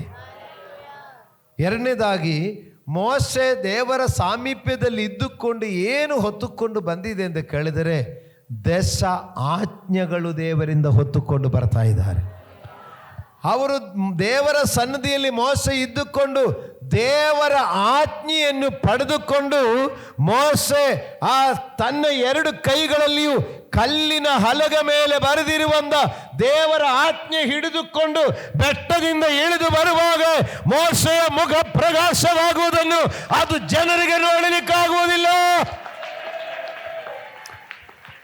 ನಾನು ಮತ್ತು ನೀವು ದೇವರ ಪ್ರಭಾವದಲ್ಲಿದ್ದುಕೊಂಡು, ದೇವರ ಸಾಮೀಪ್ಯದಲ್ಲಿದ್ದುಕೊಂಡು, ದೇವರ ಆಜ್ಞೆಯಾಗಿರುವಂತ ಆ ದೇವರ ಸುವಾರ್ತೆ ನಾವು ಹೊತ್ತುಕೊಳ್ಳುವರಾಗಿದ್ದರೆ ನನ್ನ ಮತ್ತು ನಿಮ್ಮ ಮುಖದಲ್ಲಿ ಆ ಪ್ರಭಾವ ಬಂದೇ ಬರುತ್ತವೆ. ಹಲ್ಲೆಲೂಯಾ. ದೇವರಿಗೆ ಸ್ತೋತ್ರವಾಗಲಿ. ದೇವರ ಸಾನ್ನಿಧ್ಯ ಮತ್ತು ದೇವರ ಆಜ್ಞೆ ಇಷ್ಟೇ ಇತ್ತು ಮೋಸೆ ಕೈಯಲ್ಲಿ, ಬೇರೆ ಏನೂ ಇಲ್ಲ. ಅವನು 40 ದಿವಸ ಮೋಸೆ ದೇವರ ಬಳಿಯಲ್ಲಿತ್ತು. ಆ ಭಾಗ ಒಂದು ಸಾರಿ ಓದಿಕೊಳ್ಳೋಣ. 3:14. ಆ ದಿನದವರೆಗೂ ಹಳೆಯ ಒಡಂಬಡಿಕೆಯು ಪಾರಾಯಣವಾಗುವಾಗ ಅದು ಕ್ರಿಸ್ತನಲ್ಲಿ ಗತಿಸಿ ಹೋಗುತ್ತದೆ ಎಂಬುದು ಅವರಿಗೆ ಪ್ರಕಟವಾಗದೇ ಇರುವುದರಿಂದ ಅದೇ ಮುಸುಕು ಎತ್ತಲ್ಪಡದೇ ಇರುತ್ತದೆ. ಈ ದಿನದವರೆಗೂ ಮೋಶೆಯ ಗ್ರಂಥಪಾರಾಯಣವು ಆಗುವಾಗಲೆಲ್ಲ ಮುಸುಕು ಅವರ ಹೃದಯದ ಮೇಲೆ ಇರುತ್ತದೆ. ಅವರ ಹೃದಯವು ಕರ್ತನ ಕಡೆಗೆ ತಿರುಗಿಕೊಂಡಾಗಲೇ ಆ ಮುಸುಕು ತೆಗೆಯಲ್ಪಡುವುದು. Praise God, hallelujah. ಹಳೆಯ ಒಡಂಬಡಿಕೆಯಲ್ಲಿ ದೇವರ ಸನ್ನಿಧಿಯಲ್ಲಿ ಮೋಶೆ ದೇವರ ಸನ್ನಿಧಿಯಲ್ಲಿ ಇದ್ದುಕೊಂಡು ದೇವರಿಂದ ಆಜ್ಞೆ ಹೊಂದಿಕೊಂಡು ಬಂದ ಮೋಶೆ ಮುಖ ಪ್ರಕಾಶ ಆಗಿರುವಾಗ ಅವರು ಹೇಳಿದ್ರು, ನೀವು ಮುಖದಲ್ಲಿ ಮುಸುಕು ಹಾಕಿ ನಮಗೆ ಮಾತಾಡಬೇಕು ಅಂತ ಹೇಳಿದೆ. ಆಮೇಲೆ ಆ ಧರ್ಮಶಾಸ್ತ್ರವನ್ನು ಅವರಿಗೆ ಕಲ್ಲಿನ ಹಲಗೆ ಮೇಲೆ ಬರೆದು ಕೊಟ್ಟ ಧರ್ಮಶಾಸ್ತ್ರವನ್ನು ಅನಂತರ ದಿನಗಳಲ್ಲಿ ಅದು ಚರ್ಮಲಿಖಿತಗಳಾಗಿ ಬರೆದು ಕೊಡುವಾಗಲೂ ಅವರು ಏನು ಮಾಡಿದ್ದಾರೆ ಅಂದರೆ, ಆ ವಾಕ್ಯದ ಶ್ರೇಷ್ಠತೆಯ ನಿಮಿತ್ತ ಮುಖದಲ್ಲಿ ಮುಸುಕು ಹಾಕಿಕೊಂಡೇ ಗ್ರಂಥಪಾರಾಯಣ ಮಾಡ್ತಾ ಇದ್ರಿಂದ. ಹಲ್ಲೆಲೂಯಾ. ಆವತ್ತು ಮೋಶೆಗೆ ಸಿಕ್ಕಿದ ಪ್ರಕಾಶ, ಆ ಪ್ರಭಾವ ಈ ವಾಕ್ಯದಿಂದಲೇ ಬಂದಿದೆ ಎಂಬುದನ್ನು ಆಗಿನ ಕಾಲದ ಹಳೆಯ ಒಡಂಬಡಿಕೆಯ ಕಾಲದ ಜನ ಅರ್ಥ ಮಾಡಿದರು. ಗಮನಿಸಿ, ದೇವರ ವಾಕ್ಯದಲ್ಲಿ ಪ್ರಕಾಶ ಇದೆ, ಆ ಪ್ರಕಾಶವೇ ಮೋಶೆಯ ಮುಖಕ್ಕೆ ಬೆಳಕು ಕೊಟ್ಟಿದೆ ಎಂದು ಅವರು ತಿಳಿದುಕೊಂಡು ಅವರು ಗ್ರಂಥಪಾರಾಯಣ ಮಾಡುವಾಗಲೂ ಕೂಡ ಮುಸುಕು ಹಾಕಿಕೊಂಡು ಓದುತ್ತಾ ಇದ್ದರು. ಅವ್ರಿಗೆ ಗೊತ್ತಿತ್ತು ಈ ವಾಕ್ಯದಲ್ಲಿ ಬೆಳಕಿದೆ, ಈ ವಾಕ್ಯದಲ್ಲಿ ಪ್ರಕಾಶ ಇದೆ. ಆದರೆ ಪೌಲಪೌಲರು ಹೇಳ್ತಾರೆ, ನಾವು ಈಗ ಮುಸುಕು ಹಾಕಿಕೊಂಡಲ್ಲ, ಮುಸುಕು ತೆಗೆದ ಮುಖದಿಂದ ನಾವೇನು ಮಾಡಬೇಕು, ನಾವು ಕ್ರಿಸ್ತನ ಪ್ರಭಾವ ಹೊಂದಿ ಅದು ಮತ್ತೊಬ್ಬರಿಗೆ ಮುಸುಕಾಕಿ ಬಚ್ಚಿಡಲಿಕ್ಕಲ್ಲ, ಮುಸುಕು ತೆಗೆದು ತೋರಿಸಬೇಕು. Praise God, hallelujah. ದೇವರಿಗೆ ಸ್ತೋತ್ರವಾಗಲಿ. ಪ್ರಿಯ ದೇವರ ಮಕ್ಕಳಿರ, ನಾನು ಮತ್ತು ನೀವು ಕರೆಯಲ್ಪಟ್ಟಿರೋದು ಒಂದು ದೊಡ್ಡ ಒಂದು ಜವಾಬ್ದಾರಿಗಾಗಿ ಪಟ್ಟಿದ್ದಾರೆ. ಯಾವುದೋ ನಮ್ಮ ಕಷ್ಟ ತೀರಲಿಕ್ಕೆ ಯಾವುದೋ ಒಂದು ಸಣ್ಣ ಪುಟ್ಟ ವಿಷಯಕ್ಕಂದಲ್ಲ. ನಾವು ಅದೆಲ್ಲ ನಮಗೆ ಅದೆಲ್ಲ ದೊಡ್ಡದು ಎಂದು ನಾವು ಭಾವಿಸೋದು, ದೇವರಿಗೆ ಅದೆಲ್ಲ ಚಿಕ್ಕ ವಿಷಯಗಳು. ಆಹಾರಕ್ಕಾಗಿ ನಾವು ದೊಡ್ಡ ಅಯ್ಯೋ ಹೆಂಗೆ ಜೀವನ ಮಾಡೋದು ಅಂತ, ದೇವರಿಗೆ ಆಕಾಶದಲ್ಲಿ ಒಂದು ಅರ್ಪಣೆ ಕೊಡುವಾಗಲೇ ಮನುಷ್ಯರಿಗೆ ಪೋಷಣೆಗೆ ಬೇಕಾದ್ರೆ ಆ ಮನ್ನ ಕೊಡಲಿಕ್ಕೆ ಶಕ್ತಿ ಇರುವರು ನಮ್ಮ ದೇವರು. ನಾವು ಅಯ್ಯೋ ದೇವರೇ ಊಟ ಮಾಡೋದಂಗೆ ಅಂತ ಯಾವ ಟೆನ್ಷನು, ದೇವರಿಗೆ ಒಂದು ಅಪ್ಪಣೆ ಕೊಟ್ಟರೆ ಸಾಕು ಮನ್ನ ಬೀಳ್ತಾ ಇದೆ. ದೇವರೇ, ನೀವು ವಾಕ್ಯದ ಶಕ್ತಿ ಪಡೆದುಕೋ, ನೀವು ವಾಕ್ಯದ ಮಹಿಮೆ ಪಡೆದುಕೋ, ನಿಮ್ಮ ಮನೆಗೆ ಸಿಕ್ಕುತ್ತದೆ. ಹಲ್ಲೆಲೂಯಾ. ನೋಡಿ, ನಾವು ಬೇಕಾದದ್ದು ನಾವು ಹುಡುಕ್ತಾ ಇಲ್ಲ, ಅದೇ ಒಂದು ಮಿಸ್ಟೇಕು. ನಾವು ಈಗ ಈ ಸಹೋದರಿಯವರನ್ನ ಕೇಳಿ, ನಾವು ಊಟಕ್ಕೆ ಕುತ್ಕೊಳ್ಳುವಾಗ ನಮ್ಮ ಮುಂದೆ ಏನು ಬರುತ್ತದೆ? ಊಟ, ಅನ್ನ, ಸಾಂಬಾರು ಎಲ್ಲ ರೆಡಿಯಾಗಿ ಬರುತ್ತದೆ. ನಾವು ಊಟಕ್ಕೆ ಕುತ್ಕೊಳ್ಳುವಾಗ ಅನ್ನ ಮತ್ತು ಸಾಂಬಾರು ನಮ್ಮ ಬಳಿಗೆ ಬರಬೇಕಂದರೆ ಅದರ ಹಿಂದೆ ಅಕ್ಕಿ ತೊಳೆದು ಅದು ಪಾತ್ರೆಗೆ ಹಾಕಿ ಅದು ಬೇಯಿಸಬೇಕು. ಸಾಂಬಾರಿಗಾಗಿ ತರಕಾರಿಗಳು ತಗೊಂಡು ಕಟ್ ಮಾಡಿ ಅದನ್ನು ತೊಳೆದು ಅದು ಬೇಯಿಸಿ ಅದಕ್ಕೆ ಮಸಾಲೆ ರುಬ್ಬಿ ಅದು ತಯಾರು ಮಾಡಬೇಕು. ನಾವೇನು ಮಾಡೋದು, ನಮ್ಮಂದ ಗಂಡಸರುಗಳು ಹೋಗಿ ಕೂತ್ಕೊಂಡು ಊಟ ಎತ್ಕೊಂಬನ್ನಿ, ಆಮೇಲೆ ಊಟ ಹಾಕಿ ಸ್ವಲ್ಪ ಹಾಕಿದ್ರು ಇನ್ನೂ ಸ್ವಲ್ಪ ಬೇಕಾದರೂ ನಾವೇನು ಹೇಳೋದು, ಊಟ ಎತ್ಕೊಂಬನ್ನಿ ಅಂತ ಹೇಳೋದು. ಹೋಗಿ ಎತ್ಕೊಂಡು ಬರ್ತು ತಿಂತೀರ ನಾವು. ಆದರೆ ನೋಡಿ, ನಮಗೆ ಎಲ್ಲ ರೆಡಿಮೇಡ್ ನಮಗೆ ಸಿಕ್ಕಬೇಕು. ಆದರೆ ಅದರ ಹಿಂದೆ ಒಂದು ಅನೇಕ ತ್ಯಾಗ ಅದರ ಹಿಂದೆ ಆಗಿರುತ್ತದೆ. ಆದರೆ ಈ ತ್ಯಾಗದ ಬಗ್ಗೆ ಊಟ ಮಾಡುವವರು ಚಿಂತೆ ಮಾಡ್ತೀರಾ? ಯಾರು ಚಿಂತೆ ಮಾಡಲ್ಲ. ಚಿಂತೆ ಮಾಡೋದೇನೆಂದರೆ ಉಪ್ಪು ಕಡಿಮೆ ಆದರೆ ಚಿಂತೆ ಮಾಡ್ತೀನಿ, ಖಾರ ಸರಿಯಾಗಿಲ್ಲ, ಸಾಂಬಾರು ಸರಿಯಾಗಿಲ್ಲ ಅಂದರೆ ನಾವು ಹೇಳ್ತೀನಿ. ಆದರೆ ಇಷ್ಟು ಮಾಡಿ ಕೊಟ್ಟದ ಬಗ್ಗೆ ಹೇಳ್ತೀರಾ? ಹೇಳಲ್ಲ. ಅದೇ ಥರ ನೋಡಿ, ನಾನೊಂದು ಉದಾಹರಣೆಗೆ ಹೇಳಿದೆ. ಅದೇ ಥರ ನಮಗೆ ರೆಡಿಮೇಡ್ ಆಗಿ ದೇವರಿಂದ ಎಲ್ಲ ಆಶೀರ್ವಾದ ಬರಬೇಕು. ಆ ಆಶೀರ್ವಾದ ನಮ್ಮ ಮುಂದೆ ಸಿಕ್ಕಲಿಕ್ಕಿರುವಂಥ ಅದಕ್ಕಿರುವ ವ್ಯವಸ್ಥೆ ಏನು ಎಂಬುದು ನಾವು ಹುಡುಕ್ತಾ ಇಲ್ಲ. ಇಲ್ಲಿ ಹೇಳ್ತಾ ಇದ್ದಾರೆ, ದೇವರ ವಾಕ್ಯದಲ್ಲಿ ನೀನು ಆಸಕ್ತಚಿತ್ತನಾಗಿರುವಾಗ ಅದು ನಿನಗೆ ಎಲ್ಲವನ್ನು ಒದಗಿಸುವುದಾಗಿರುತ್ತದೆ. ಹಲ್ಲೆಲೂಯಾ. ವಾಕ್ಯದಲ್ಲಿ ಮಹಿಮೆ ಇದೆ, ವಾಕ್ಯದಲ್ಲಿ ಪ್ರಕಾಶ ಇದೆ, ವಾಕ್ಯದಲ್ಲಿ ಪ್ರಭಾವ ಇದೆ. ಅದು ನಿನ್ನ ಅಗತ್ಯ ಪೂರೈಸುತ್ತದೆ. ಹಲ್ಲೆಲೂಯಾ. ಇಸ್ರಾಯೇಲ್ ಮಕ್ಕಳಿಗೆ ಆಹಾರ ಕೊಟ್ಟ ದೇವರು ಹೊಸ ಒಡಂಬಡಿಕೆಯಲ್ಲೂ ಕೂಡ ಆಹಾರ ಕೊಟ್ಟಿದೆ. ಹೌದಾ ಇಲ್ವಾ? ಹೌದಲ್ವಾ? ಅವರಿಗೆ 6 ಲಕ್ಷ ಪುರುಷರಿಗೆ ಕೊಟ್ಟಿದ್ರೆ, ಇಲ್ಲಿ ಯೇಸು ಸ್ವಾಮಿ 5,000 ಪುರುಷರಿಗೆ 5 ರೊಟ್ಟಿಯಿಂದ ಕೊಟ್ಟಿದ್ದಾರೆ. ಅಲ್ಲಿ ಆಕಾಶದಿಂದ ಕೊಟ್ಟಿದ್ದಾರೆ, ಇಲ್ಲಿ ಒಬ್ಬ ಬಾಲಕನ ಕೈಯಲ್ಲಿರೋ ರೊಟ್ಟಿಯಿಂದ ಕೊಟ್ಟಿದ್ದಾರೆ. ಅಲ್ಲಿ ರೆಡಿ ಚಿಕನ್ ಕೊಟ್ಟಿದ್ದಾರೆ, ಇಲ್ಲಿ ರೆಡಿ ಫಿಶ್ ಕೊಟ್ಟಿದೆ. ಏನು ಬೇಕು ನಿಮಗೆ?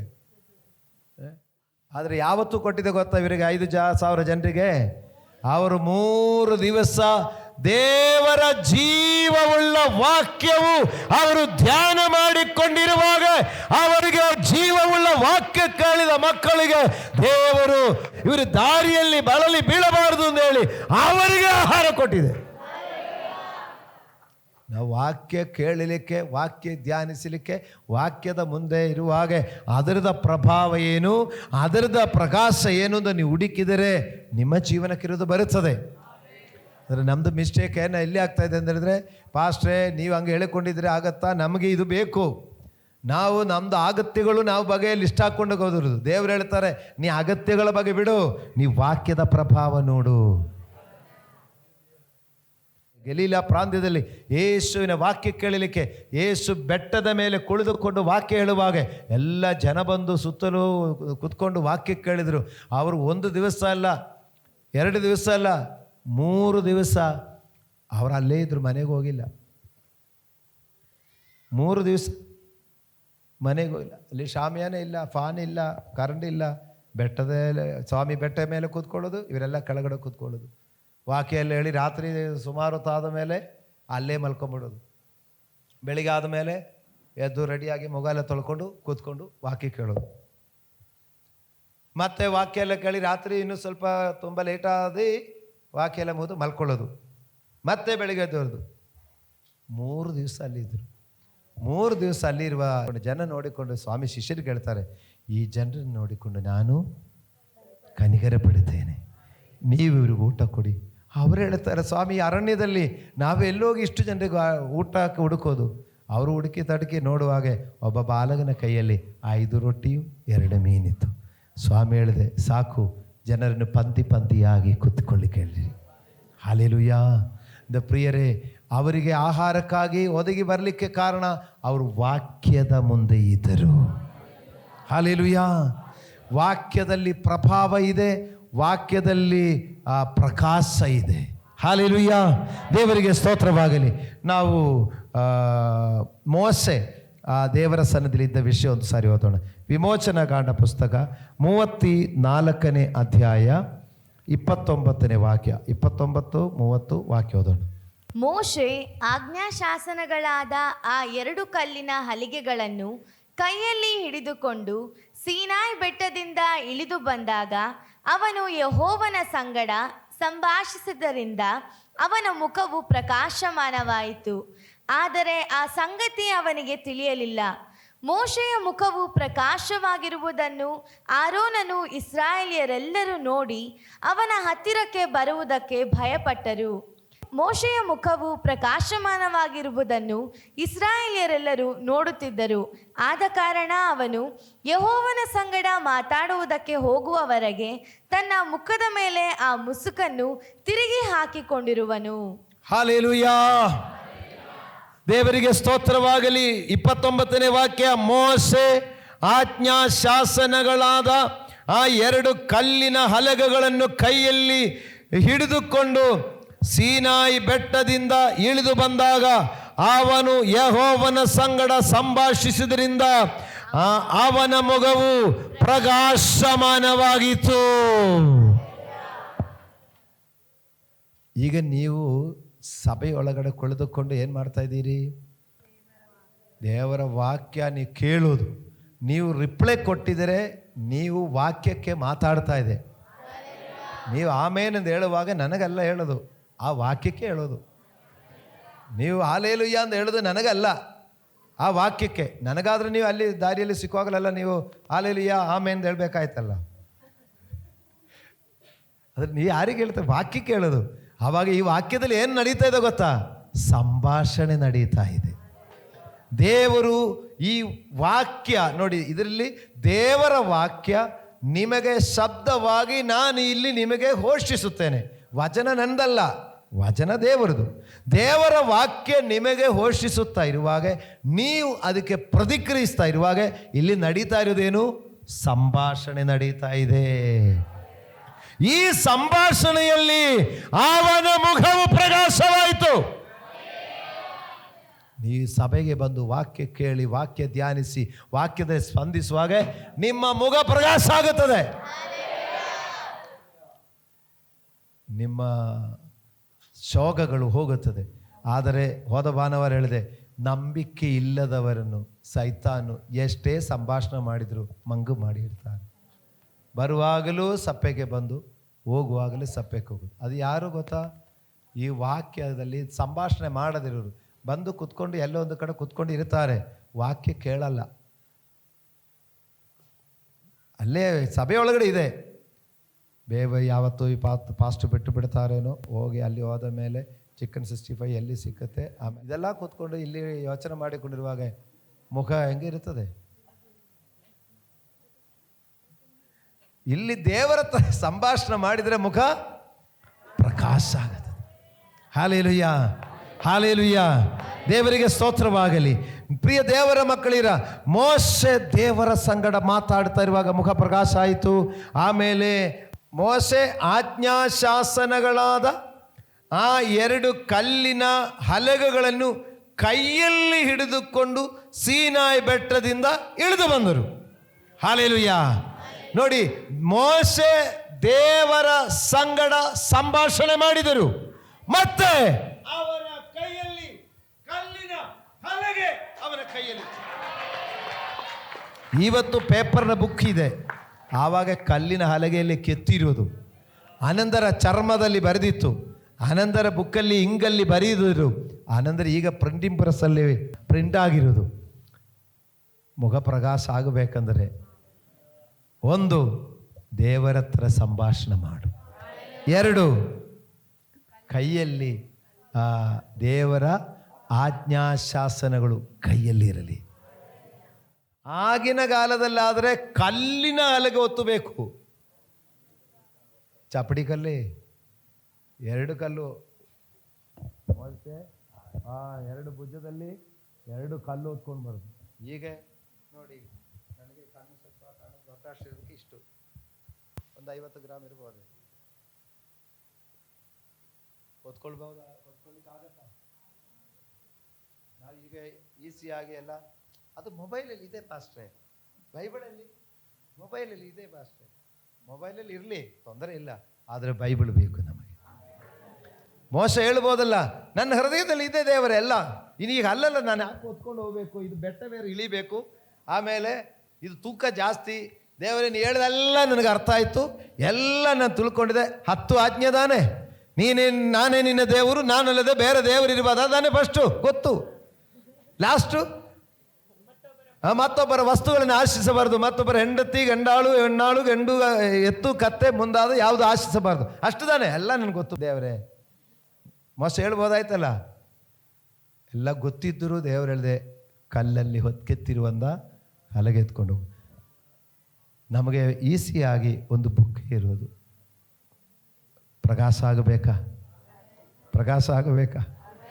ದೇವರ ಸಂಗಡ ಸಂಭಾಷಣೆ ಮಾಡು.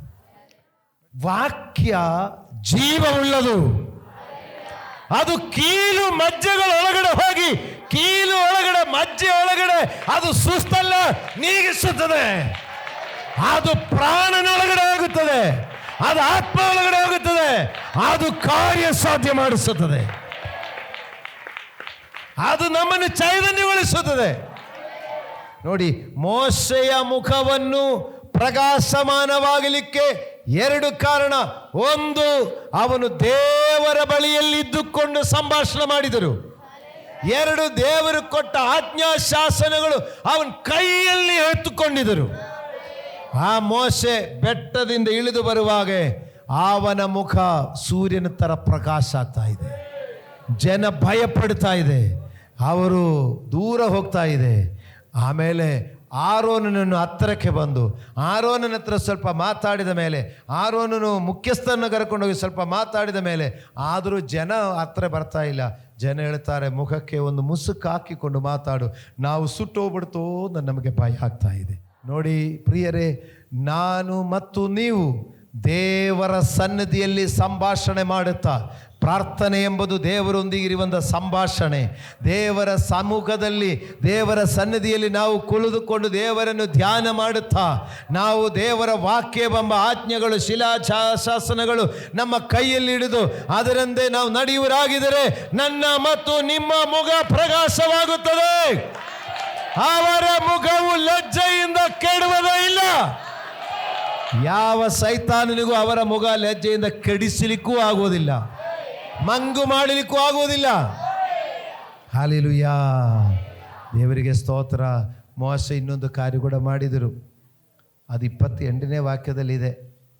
ಓದಿ ನೋಡಿ, ಮೋಶೆ ಇನ್ನೊಂದು ಕಾರ್ಯ ಮಾಡಿದರು. ಮೋಶೆ ಆ ಬೆಟ್ಟದಲ್ಲಿ ಯೆಹೋವನ ಸನ್ನಿಧಿಯಲ್ಲಿ ಹಗಲಿರುಳು 40 ದಿನ ಇದ್ದನು. ಅವನು ಏನೂ ಊಟ ಮಾಡಲಿಲ್ಲ, ಏನೂ ಕುಡಿಯಲಿಲ್ಲ.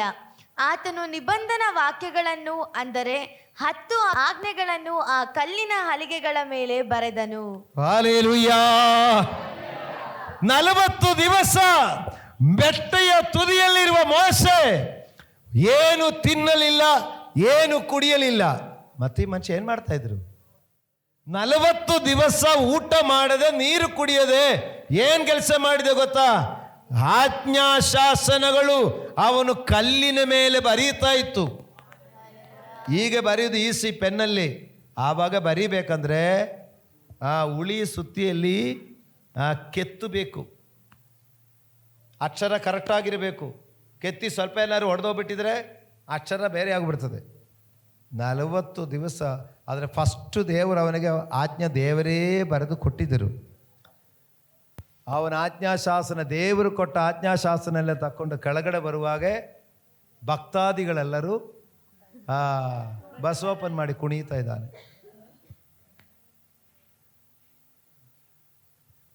40 ದಿವಸ ದೇವರ ಬಳಿಯಲ್ಲಿ ಇದ್ದುಕೊಂಡು ದೇವರ ಹತ್ರ ಸಂಭಾಷಣೆ ಎಲ್ಲ ಮಾಡಿ ತಕೊಂಡು ಬಂದ ಆಜ್ಞಾಶಾಸನಗಳ ಕಥೆನೇ ಮರೆತು ಬಿಟ್ಟಿದೆ. ಇದು ದೇವರೇ ಕೊಟ್ಟಿರುವುದು, ಇದು ದೇವರದೇ ಆಜ್ಞೆ, ಅವರೇ ಕೆತ್ತಿರುವುದು ಅಂದಲ್ಲ.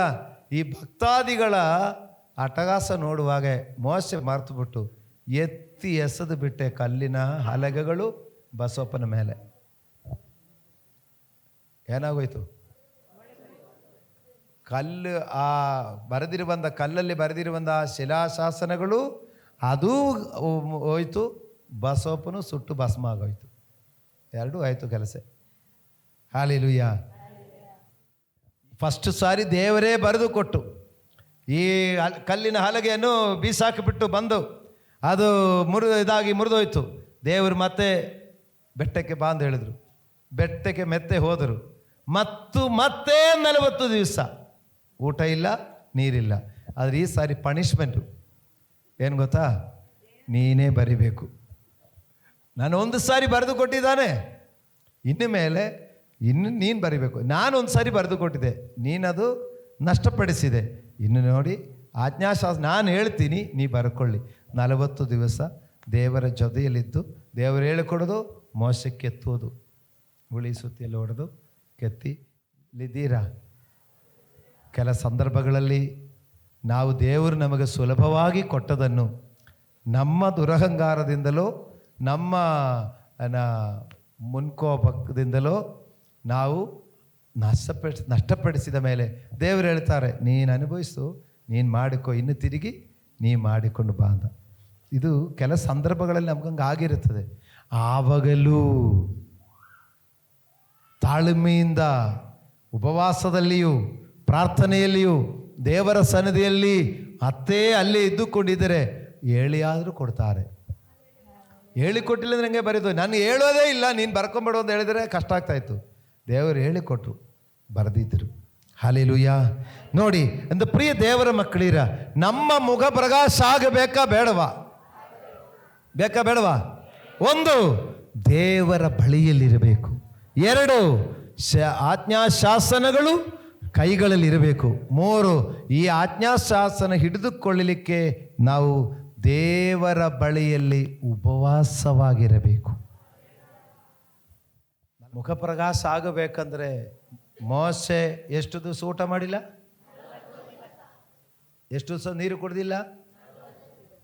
ದೇವರು ಅದಕ್ಕೆ ಎಲ್ಲಿ ಗೊತ್ತಾ, ಬೆಟ್ಟಕ್ಕೆ ಬಾ ಅಂತ ಹೇಳಿದೆ. ಏನಾದರೂ ಒಂದು ಕೆಳಗಡೆ ಇದ್ದರೆ ಹೋಗಿ ನೀರು ಕುಡಿಲಿಕ್ಕೆ ಹೋಗ್ತಾ ಇರೋದು ಹೇಳ್ಬಿಟ್ಟು ಬೆಟ್ಟಕ್ಕೆ ಬಾ ಅಂತ ಹೇಳ್ಬಿಟ್ಟು, ಅದಕ್ಕೆ ಸಾಯಂಕಾಲ ಚರ್ಚಿಗೆ ಬಾ ಅಂತ ಹೇಳೋದು. ಸಂಜೆ ಮನೇಲಿ ಇರುವಾಗ, ಅಡುಗೆ ಮನೆ ನೋಡುವಾಗ ಏನೋ ಆಸೆ ಬಂದು ಬಿಡುತ್ತೆ, ಅದಕ್ಕೆ ಬಾಪ ಇಲ್ಲಿ ಪ್ರೇಯರ್ ಮುಗಿಸ್ಕೊಂಡು ಹೋಗಿ ಏನೋ ತಿನ್ನು. ಅರ್ಥ ಆಗ್ತಾ ಇದೆಯಾ? ಇಲ್ಲಿ ಇದ್ದೀರಾ ನೋಡಿ, ನಮ್ಮ ಬಿಡುಗಡೆಗಿರುವಂಥ ವಿಷಯಗಳು ದೇವರು ಹೇಳ್ತಾ ಇದ್ದಾರೆ. ನೋಡಿ, ನೀವಿದು ಸ್ವೀಕರಿಸಿದರೆ ಮಾತ್ರನೇ ಸಾಧ್ಯ ಆಗೋದು, ಬೇರೆ ದಾರಿ ಇಲ್ಲ, ಬೇರೆ ಮಾರ್ಗ ಇಲ್ಲ, ಬೇರೆ ಮಾರ್ಗ ಇಲ್ಲ. ಸೈಕಲ್ ಮೇಲೆ ಕೂತ್ಕೊಂಡಿದ್ರೆ ಸೈಕಲ್ ಹೋಗಲ್ಲ, ತುಳಿಯಲೇಬೇಕು, ತುಳಿಯದೆ ಹೋಗಲ್ಲ. ಅದೇ ಥರ ದೇವರ ಸಾನ್ನಿಧ್ಯ. ಮೂರು ವಿಷಯ ಹೇಳಿದೆ. ಒಂದು, ದೇವರ ಬಳಿಯಲ್ಲಿರಬೇಕು. ದೇವರ ಆಜ್ಞೆಗಳು ನಮ್ಮ ಕೈಯಲ್ಲಿರಬೇಕು, ನಮ್ಮ ಹೃದಯದಲ್ಲಿರಬೇಕು.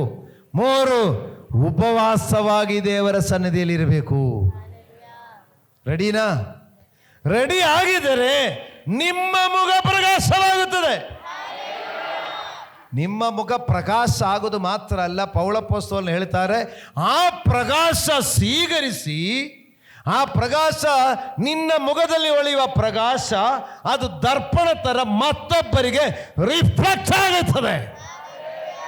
ಮೋಶೆಯ ಬೆಳಕು ಅದು ಬೇರೊಬ್ಬರು ನೋಡಬೇಡ ಅಂತ ಹೇಳಿಕೊಂಡು ಮುಸುಕಾಕಿದರೆ, ಪೌಳಪೋಸ್ತಲರು ಹೇಳ್ತಾ ಇದ್ದಾರೆ, ನೀ ಮುಸುಕಾಕಲಿಕ್ಕಲ್ಲ, ನಿನ್ನ ಪ್ರಕಾಶ ಅದು ಮತ್ತೊಬ್ಬರು ಕಾಣಲಿ.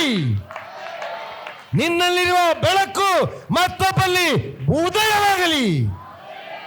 ಇದು ಉದಯವಾಗಬಾರದೆಂದು ಹೇಳಿಕೊಂಡೇ ಸೈತಾನ್ ಕೆಲಸ ಮಾಡೋದು. ಆದರೆ ಇದೇ ಥರ ನಿಮ್ಮ ಜೀವನದಲ್ಲಿ ಎಲ್ಲ ಕರೆಕ್ಟಾಗಿ ಇರಬಾರದು ಎಂಬುದನ್ನು ಈ ಪ್ರಪಂಚದ ದೇವರಾಗಿರುವ ಸೈತಾನನು ಮಂಗು ಮಾಡಿ ನೋಡಿ ನಮ್ಮನ್ನು ಒಳ್ಳೇದಾಗಬಾರ್ದು ಅಂತ ಇದು ಮಾಡೋದು.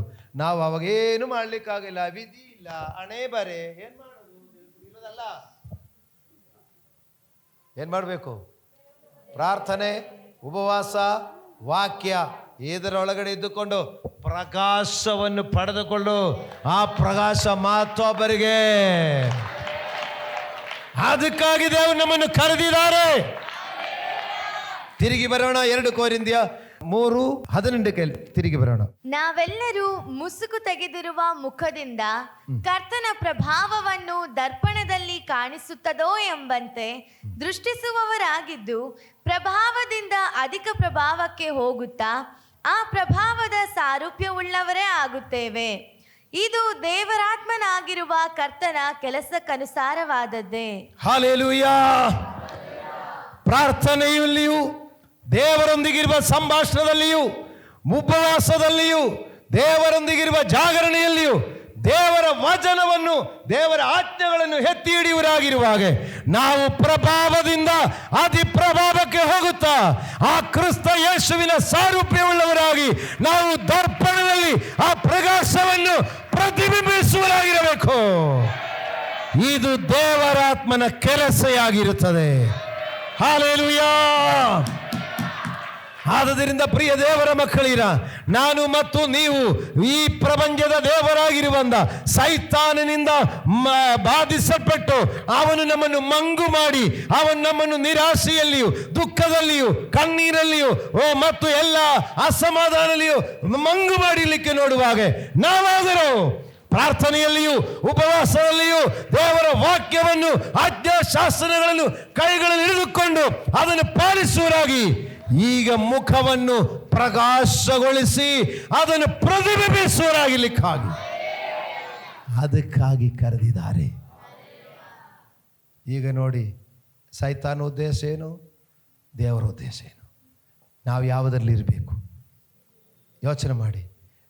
ವಿಧಿ ಇಲ್ಲ, ಏನು ಮಾಡಲಿಕ್ಕಾಗಲ್ಲ, ಹಣೆ ಬರೆ ಅಂತ ಹೇಳಿಕೊಂಡು ಸೈತಾನನು ನಮ್ಮನ್ನು ಮಂಗು ಮಾಡಿ ನಮ್ಮನ್ನು ಇಲ್ಲದೆ ನಮ್ಮನ್ನು ಸಪ್ಪೆಯಾಗಲಿಕ್ಕೆ ನೋಡುವಾಗ ಅದಕ್ಕೆ ನಾವು ಅಡ್ಜಸ್ಟ್ ಆಗಿ ಹೋಗಿದರೆ ಸಾಕಾ?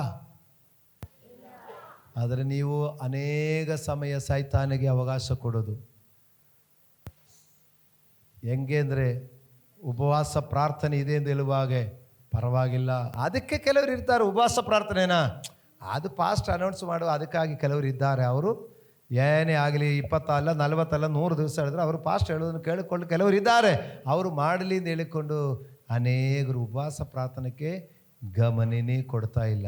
ಅದರಿಂದ ಸೈತಾನ ಏನು ಗೊತ್ತಾ, ಸಬಾಷ್ ನೀನೇ ಕರೆಕ್ಟಾಗಿದೆ ಅಂತ ಹೋಗಲೇಬಾರ್ದು, ನೀವು ಹೋಗೋದಿರೋದು ಕರೆಕ್ಟ್ ಆಯಿತು ಅಂದೇಳಿ ಪಿಶಾಚಿ ನಿಮ್ಮನ್ನು ಸಬಾಷ್ ಹೇಳಿಕೊಡೋದು. ಲಾಸ್ಟು ನೀವು ಮಂಗಾಗಿ ಹೋಗೋದು.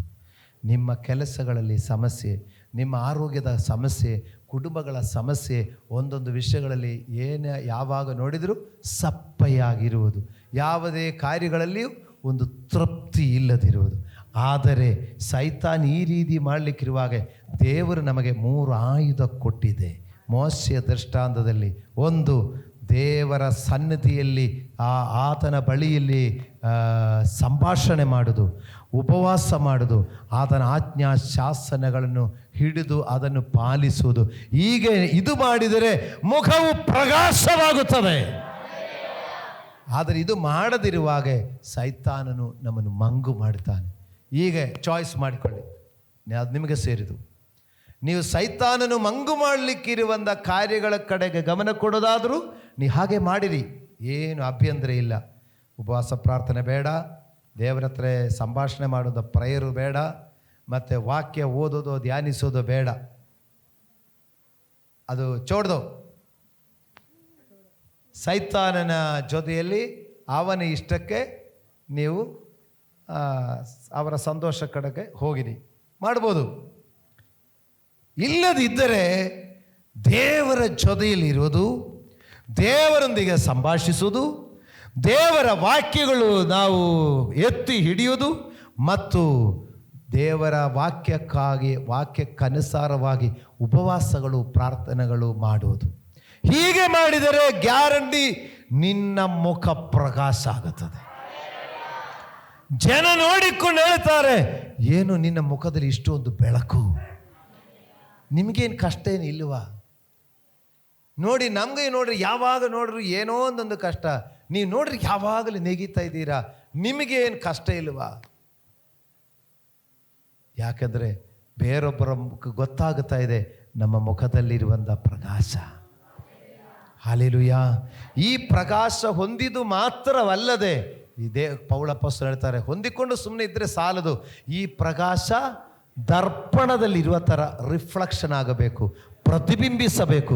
ನಿಮ್ಮಲ್ಲಿರುವಂಥ ಪ್ರಕಾಶ ಮತ್ತೊಬ್ಬರಿಗೆ ಪ್ರತಿಬಿಂಬಿಸಿ ಅವರು ಬೆಳಕಾಗಬೇಕು. ಅದಕ್ಕೆ ದೇವರು ಕರೆದಿದ್ದಾರೆ. ನೀವು ಯಾವುದಾದ್ರೂ ಆಯ್ಕೆ ಮಾಡಿಕೊ.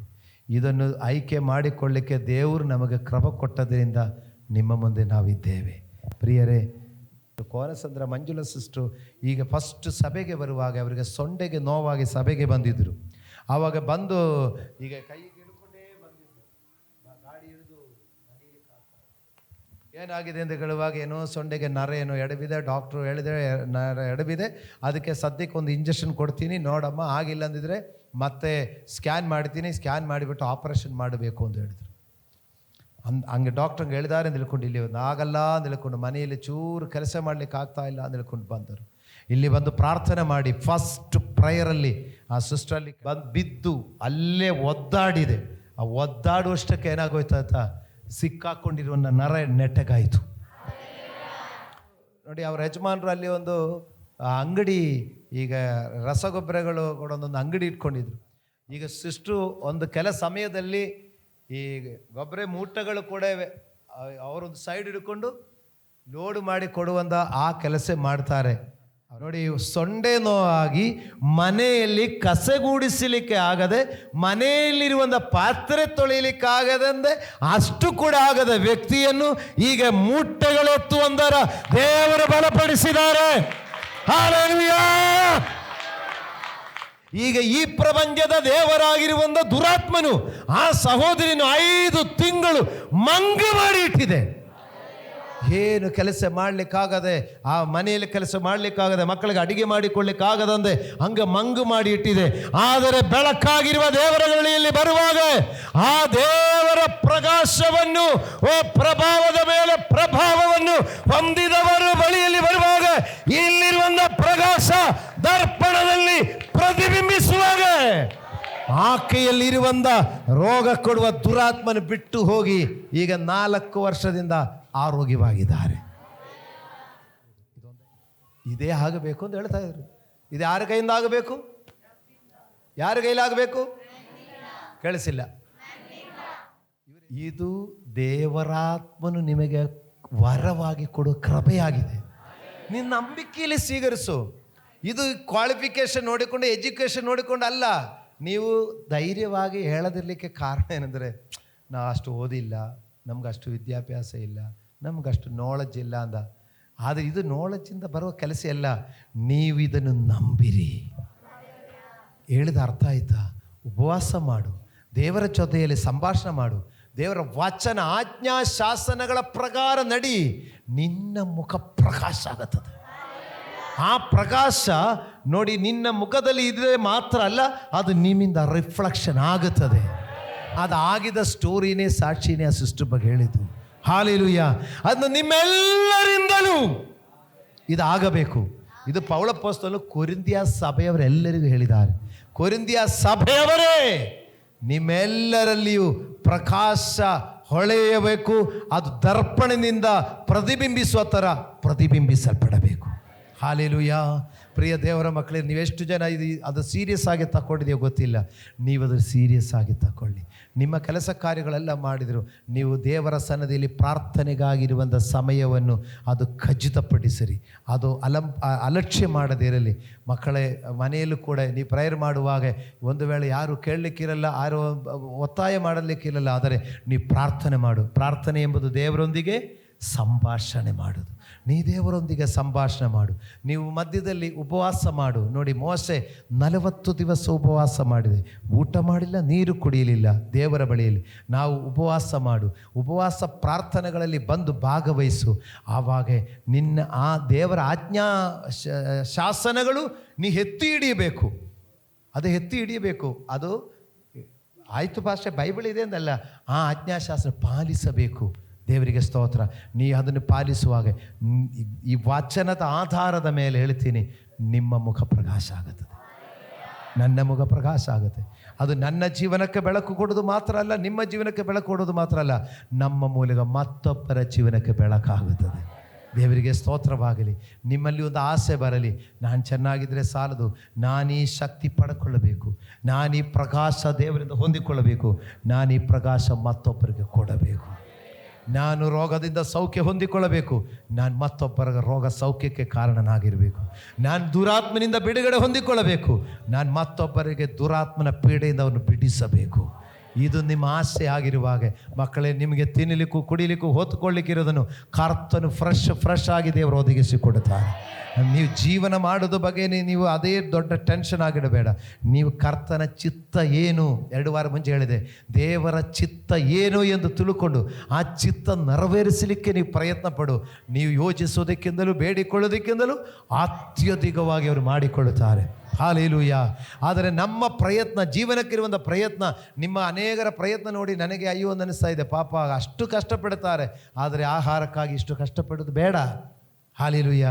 ನೀವು ಆ ಕಷ್ಟಪಡಲಿಕ್ಕೆ ಅಲ್ಲಿಯ ಕಷ್ಟಪಡದಲ್ಲಿ ಅರ್ಧ ಇಲ್ಲಿ ದೇವರ ಆಲಯಕ್ಕೆ ಬನ್ನಿ, ದೇವರ ಸನ್ನಿಧಿಯಲ್ಲಿ ಪ್ರಾರ್ಥನೆಗೆ ಬನ್ನಿ, ವಾಕ್ಯ ಧ್ಯಾನಿಸು, ಉಪವಾಸ ಪ್ರಾರ್ಥನೆಯಲ್ಲಿ ಪಾಲುಗೊಳ್ಳು, ದೇವರ ಜೊತೆಯಲ್ಲಿರು, ಸಭೆಯಲ್ಲಿರು, ಸಭೆಯ ಕಾರ್ಯಗಳಲ್ಲಿ ಪಾಲುಗೊಳ್ಳು. ನಿನ್ನ ಅಲ್ಲಿರುವ ದುಡಿಮೆ ಅದು ನಿನಗೆ ಅರ್ಧ ದುಡಿದ್ರೆ ಸಾಕು, ನೀ ಸುಭಿಕ್ಷವಾಗಿರುವಿ. ಹಾಲೆಲೂಯಾ! ಆದರೆ ಇಲ್ಲಿ ನಾವು ಸಮಯ ಕಳೆಯದೆ, ಇಲ್ಲಿ ದೇವರ ಬಳಿಗೆ ಬರದೆ, ಉಪವಾಸ ಮಾಡದೆ, ಪ್ರಾರ್ಥನೆಯಲ್ಲಿ ಪಾಲ್ಗೊಳ್ಳದೆ, ವಾಕ್ಯ ಪ್ರಕಾರ ನಡೆಯದೆ ನಾವು ಎಷ್ಟು ಅಲ್ಲಿ ಕಷ್ಟಪಡುವಾಗಲೂ ಅದು ಕಷ್ಟ ಹೆಚ್ಚಾಗ್ತಾ ಇದೆ. ಆದರೂ ಒಂದು ತಿಂಗಳು ಕೊನೆಗಾಣುವುದು ಬಹಳ ಕಷ್ಟ ಆಗ್ತಾ ಇರುತ್ತೆ. ದೇವರಿಗೆ ಸ್ತೋತ್ರವಾಗಲಿ. ಪ್ರಿಯರೇ, ಈ ವಾಕ್ಯ ನಿಮ್ಮನ್ನು ಸಂಧೈಸಿ ಬಲಪಡಿಸಲಿ. ನಮ್ಮ ಉದ್ದೇಶ ಏನಿರಬೇಕಂದ್ರೆ, ನಾನು ಮುಸುಕು ತೆಗೆದ ಮುಖದಿಂದ ದೇವರ ವಾಕ್ಯದ ಪ್ರಭಾವವನ್ನು ಹೊಂದಿಕೊಂಡು ಆ ಪ್ರಭಾವದ ಪ್ರಕಾಶ ದರ್ಪಣದಲ್ಲಿ ಮತ್ತೊಬ್ಬರಿಗೆ ಕೊಡುವನಾಗಿರಬೇಕು. ಇದು ದೇವರಾತ್ಮನಿಂದ ಆಗುವ ಕೆಲಸ. ಇದಕ್ಕೆ ನೀವು ಸಮರ್ಪಿಸಿಕೊಡು, ಇದಕ್ಕೆ ಒಪ್ಪಿಸಿಕೊಡಿ. ನೀವು ಪ್ರಕಾಶ ಆಗುತ್ತದೆ, ಮತ್ತೊಬ್ಬರು ಪ್ರಕಾಶ ಆಗುತ್ತೆ. ಬೇಕಾ ಬೇಡವಾ? ದೇವರ ಅದಕ್ಕೆ ಕರೆದಿದ್ದಾರೆ. ಎದ್ದು ನಿಂತುಕೊಳ್ಳೋಣ, ದೇವರ ಸನ್ನಿಧಿಯಲ್ಲಿ ಸಮರ್ಪಿಸೋಣ. ಹೌದು ಕರ್ತನೆ, ಓ ನಾನೇನಕ್ಕೂ ಬಾರದವರು ಎಂದ ಲೆಕ್ಕದಲ್ಲಿ ನಾನು ಇರುವುದು, ನನ್ನ ಕೈಲಿ ಏನಾಗುತ್ತೆ ಎಂದ ಯೋಚನೆಯಲ್ಲಿ ನಾವು ಇರುವುದು. ಆದರೆ ಇವತ್ತು ದೇವರು ಹೇಳ್ತಾ ಇದ್ದಾರೆ, ಮಕ್ಕಳೇ ನಿಮ್ಮ ಕೈಯಲ್ಲಿ ಸಾಧ್ಯವಾಗುತ್ತದೆ. ಇದು ದೇವರಾತ್ಮನ ಕೆಲಸ ಆಗಿದೆ. ದೇವರಾತ್ಮನದು ನೆರವೇರಿಸುತ್ತಾರೆ. ಆದರೆ ನೀವು ಬಿಟ್ಟು ಕೊಟ್ಟಿದರೆ ಸಾಕು. ನೀವು ದೇವರ ಸನ್ನಿಧಿಯಲ್ಲಿ ಇರಲಿಕ್ಕೆ ಬಿಟ್ಟು ಕೊಡಿ. ನೀವು ದೇವರ ಶಿಲಾಶಾಸನಗಳು ಅಥವಾ ಆಜ್ಞಾಶಾಸನಗಳ ಕಡೆಗೆ ನೀವು ಮನಸ್ಸು ಕೊಡಿ. ದೇವರ ಬಳಿಯಲ್ಲಿ ಉಪವಾಸವಾಗಿರಲಿಕ್ಕೆ ನೀವೊಂದು ಮನಸ್ಸು ಮಾಡಿರಿ. ನಿನ್ನ ಮುಖವು ಪ್ರಕಾಶ ಆಗುತ್ತದೆ. ನಿನ್ನನ್ನು ನೋಡುವವರ ಮತ್ತೊಬ್ಬರ ಮುಖವು ಪ್ರಕಾಶವಾಗುತ್ತದೆ. ಓ ಸರ್ವಶಕ್ತನಾದ ನಮ್ಮ ತಂದೆಯಾದ ದೇವರೇ, ಓ ಅತ್ಯುನ್ನತನಾದ ಪರಿಶುದ್ಧ ದೇವರೇ, ನಿಮಗೆ ಸ್ತೋತ್ರ. ಈಗೋ ಕರ್ತನೆ, ಯುಗಗಳ ಹಿಂದೆ ಮೋಶೆಯೊಂದಿಗೆ ಮಾತಾಡಿ ಮೋಶೆಯ ಕೈಗಳಲ್ಲಿ ಶಿಲಾಶಾಸನಗಳನ್ನು ಕೊಟ್ಟು ಆ ಮೋಶೆ ದೇವರ ನಿಮ್ಮ ಬಳಿಯಲ್ಲಿ ಇರುವಾಗ ಅವರ ಮುಖ ಪ್ರಕಾಶ ಹೊಂದಿದ ಹಾಗೆ ಈಗ ಪೌಲ ಅಪೊಸ್ತಲನು ಕೊರಿಂಥಿಯ ಸಭೆಯವರಿಗೆ ನೀವು ಪ್ರಕಾಶ ಹೊಂದಿರಿ ಎಂದು ಹೇಳಿದ ಹಾಗೆ ಈಗಿನ ಕಾಲದಲ್ಲಿ ಮಂಜನಗಳಲ್ಲಿ ಸಭೆಗೆ ಕರ್ತನೆ ನೀವು ಪ್ರಕಾಶ ಹೊಂದಿರಿ ಎಂದು ನೀ ಹೇಳಿದಕ್ಕಾಗಿ ಸ್ತೋತ್ರ. ದೇವರೇ, ಸಭೆಯ ಮಕ್ಕಳು ಪ್ರಕಾಶ ಹೊಂದಲಿ. ಈ ಸಭೆಯ ಮಕ್ಕಳು ಪ್ರಕಾಶ ಹೊಂದಲಿ. ಎಲ್ಲ ಮಂಗುತನಗಳು ಬಿಟ್ಟು ಹೋಗಲಿ. ಈ ಪ್ರಪಂಚದ ದೇವರಾಗಿರುವ ಸೈತಾನನು ಅವಿಶ್ವಾಸಿಗಳ ಮನಸ್ಸು ಮಂಗು ಮಾಡಲಿಕ್ಕೆ ಬರುವಾಗ ಎಲ್ಲ ಮಂಗುತನದಿಂದ ಈ ಸಭೆಯ ಮಕ್ಕಳಿಗೆ ಬಿಡುಗಡೆಯಾಗಲಿ. ಅದು ಮಾತ್ರವಲ್ಲ ಕರ್ತನೇ, ನಿಮ್ಮಿಂದ ಪ್ರಕಾಶ ಹೊಂದಿ ನಿಮ್ಮಿಂದ ಪ್ರಭಾವದ ಮೇಲೆ ಪ್ರಭಾವಕ್ಕೆ ಹೋಗಿ ಕ್ರಿಸ್ತನ ಸಾರೂಪ್ಯವುಳ್ಳವರಾಗಿ ನಾವು ಆ ಪ್ರಭಾವವನ್ನು ದರ್ಪಣದಲ್ಲಿ ಪ್ರತಿಬಿಂಬಿಸುವರಾಗಿ, ಇನ್ನು ಸಪ್ಪೆಯಾಗಿರುವವರಿಗೆ ಬೆಳಕು ಕೊಡುವರಾಗಿ, ಇನ್ನು ಮಂಗಾಗಿರುವವರಿಗೆ ಬೆಳಕು ಕೊಡಲಿಕ್ಕಾಗಿ ಈ ಸಭೆಯ ಮಕ್ಕಳನ್ನು ಪ್ರಕಾಶಗೊಳಿಸಲಿ. ಚಿಕ್ಕ ಮಕ್ಕಳ ಮೊದಲು, ಯೌವನಸ್ಥ ಮಕ್ಕಳು ಮೊದಲು, ಓ ಕುಟುಂಬಸ್ಥರ ಮೊದಲು, ವೃದ್ಧರ ತನಕ ಎಲ್ಲರನ್ನು ಕರ್ತನೆ ನಿಮ್ಮಿಂದ ಬೆಳಕು ಪಡೆದು ನಿಮ್ಮಿಂದ ಪ್ರಭಾವ ಹೊಂದಿ ಮತ್ತೊಬ್ಬರಿಗೆ ಕೊಡುವರಾಗಿ ಈ ಮಕ್ಕಳು ಮಾರ್ಪಡಲಿ. ಅದಕ್ಕಾಗಿ ಕರ್ತನೆ ನಾವು ಉಪವಾಸ ಮಾಡುತ್ತೇನೆ. 21 ದಿವಸದ ಈ ಉಪವಾಸದಲ್ಲಿ ಈಗಾಗಲೇ ಕರ್ತನೆ 7 ದಿವಸಗಳು ಮುಗಿದು ಇನ್ನೂ ದೇವರೇ ಅಪ್ಪ ಮುಂದಿನ ದಿನಗಳು ಮುಂದಕ್ಕೆ ಬರ್ತಾ ಇರುವಾಗ ದೇವರೇ ನಾವು ಉಪವಾಸದಲ್ಲಿ ನಿಮ್ಮ ಜೊತೆಯಲ್ಲಿರುವಾಗ ಮೋಶೆ 40 ದಿವಸ ಊಟ ಮಾಡದೆ, 40 ದಿವಸ ನೀರು ಕುಡಿಯದೆ, 40 ದಿವಸ ದೇವರ ಬಳಿಯಲ್ಲಿರುವಾಗ ಅವನ ಮುಖವು ಪ್ರಕಾಶವಾಗಿದ್ದರೆ ಈ ಉಪವಾಸದ ದಿನಗಳಲ್ಲಿ ನಾನು ಸಂಜೆಯಾದರೂ ನನ್ನ ಕೆಲಸ ಕಾರ್ಯಗಳೆಲ್ಲ ಮುಗಿಸಿಕೊಂಡಾಗಿದ್ದರು ನಾನು ಸಾಯಂಕಾಲ ದೇವರ ಬಳಿಯಲ್ಲಿ ಬಂದು ಉಪವಾಸದೊಂದಿಗೆ ದೇವರ ಬಳಿಯಲ್ಲಿ ನಾನು ಸಂಭಾಷಣೆ ಮಾಡಲಿಕ್ಕೆ ನಾನು ಇವತ್ತು ನಿರ್ಧಾರ ಮಾಡುತ್ತೇನೆ. ನಿಮ್ಮ ಬಳಿಯಲ್ಲಿ ಎಷ್ಟು ಮಟ್ಟಕ್ಕೂ ಸಂಭಾಷಣೆ ಮಾಡುತ್ತೀರೋ, ಎಷ್ಟು ಮಟ್ಟಕ್ಕೂ ನಿಮ್ಮ ಬಳಿಯಲ್ಲಿ ಇರುತ್ತೀರೋ ಅಷ್ಟು ಮಟ್ಟಕ್ಕೂ ಕರ್ತನ ನೀವು ನಮ್ಮನ್ನು ಪ್ರಭಾವವನ್ನು ತುಂಬಿಸುವುದಕ್ಕಾಗಿ ಸ್ತೋತ್ರ. ಶಿಲಾಶಾಸನಗಳನ್ನು ನಾವು ಎತ್ತಿ ಹಿಡಿಯುವರಾಗಲಿ ಸ್ವಾಮಿ. ನಾವು ಧರ್ಮಶಾಸ್ತ್ರಗಳೆಲ್ಲ ಸೈಡಕ್ಕೆ ಹಾಕಿ ಬಿಡದೆ ಧರ್ಮಶಾಸ್ತ್ರ ಎತ್ತಿ ಹಿಡಿಯುವರಾಗಿ ಅದರಂದೇ ನಡೆದುಕೊಳ್ಳುವರಾಗಿ ಅದರಿಂದಲೇ ನಾವು ಪ್ರಕಾಶ ಹೊಂದಲಿ. ದೇವರೇ ನಿಮ್ಮ ಮುಂದೆ ತಗ್ಗಿಸಿಕೊಳ್ಳುತ್ತೇನೆ. ಅಪ್ಪ ಅಪ್ಪ, ಸಭೆಯ ಮಕ್ಕಳೆಲ್ಲರೂ ಇವತ್ತು ಹೋದ ವಾರದಲ್ಲಿಯೂ ಈ ವಾರದಲ್ಲಿ ಕೇಳಿದ 2 ವಾಕ್ಯಗಳು ಜೋಡಿಸುವಾಗ ನಿನ್ನ ಮಕ್ಕಳು ದೇವರೇ ಇನ್ನು ಮೇಲೆ ಸಪ್ಪೆಯಾಗಿರಬೇಕಾದವರಲ್ಲ, ಇನ್ನು ಮೇಲೆ ಮಕ್ಕಳು ಪ್ರಕಾಶವಾಗಿರಬೇಕಾದವರು. ಓ, ತಾವೇ ಪ್ರಕಾಶ ಆಗೋದು ಮಾತ್ರವಲ್ಲದೆ ಮತ್ತೊಬ್ಬರನ್ನು ಪ್ರಕಾಶಗೊಳಿಸುವರು ಆಗಿರ್ಲಿಕ್ಕೆ ಈ ವಾಕ್ಯ ಸಂದೇಶಗಳು ಅದಕ್ಕೂ ಉಪಯುಕ್ತವಾಗಲಿ. ನಿಮ್ಮ ಮುಂದೆ ತಗ್ಗಿಸಿಕೊಳ್ಳುತ್ತೇನೆ ದೇವರೇ, ನೀವು ಹೇಳಿದ ಹಾಗೆ ನಿಮ್ಮ ಸನ್ನದಿಯಲ್ಲಿ ನಮ್ಮನ್ನು ತಗ್ಗಿಸಿಕೊಳ್ಳುತ್ತೇನೆ. ಎಲ್ಲ ಸ್ತುತಿಯು ಘನವು ಮಹಿಮೆಯು ನಿಮಗೊಬ್ಬರಿಗೆ ಸಲ್ಲಿಸುತ್ತಾ ನಮ್ಮ ರಕ್ಷಕನಾದ ಯೇಸು ಕ್ರಿಸ್ತನ ನಾಮದಲ್ಲಿ ಪ್ರಾರ್ಥಿಸುತ್ತೇನೆ, ಪರಲೋಕದ ತಂದೆಯಾದ ದೇವರೇ. ಪ್ರಿಯ ವೀಕ್ಷಕರೇ, ನೀವು ಹೊಂದಿದ ಆಶೀರ್ವಾದವನ್ನು ನಮ್ಮೊಂದಿಗೆ ಹಂಚಿಕೊಳ್ಳಿರಿ. ನೀವು ಸಂಪರ್ಕಿಸಬೇಕಾದ ಮೊಬೈಲ್ ಸಂಖ್ಯೆ 8217761567. ಹೆಚ್ಚಿನ ವಿಡಿಯೋಗಳಿಗಾಗಿ ನಮ್ಮ ಚಾನೆಲ್ ಅನ್ನು ಸಬ್ಸ್ಕ್ರೈಬ್ ಮಾಡಿಕೊಳ್ಳಿರಿ. ದೇವರು ತಾನೇ ನಿಮ್ಮೆಲ್ಲರನ್ನು ಆಶೀರ್ವದಿಸಲಿ.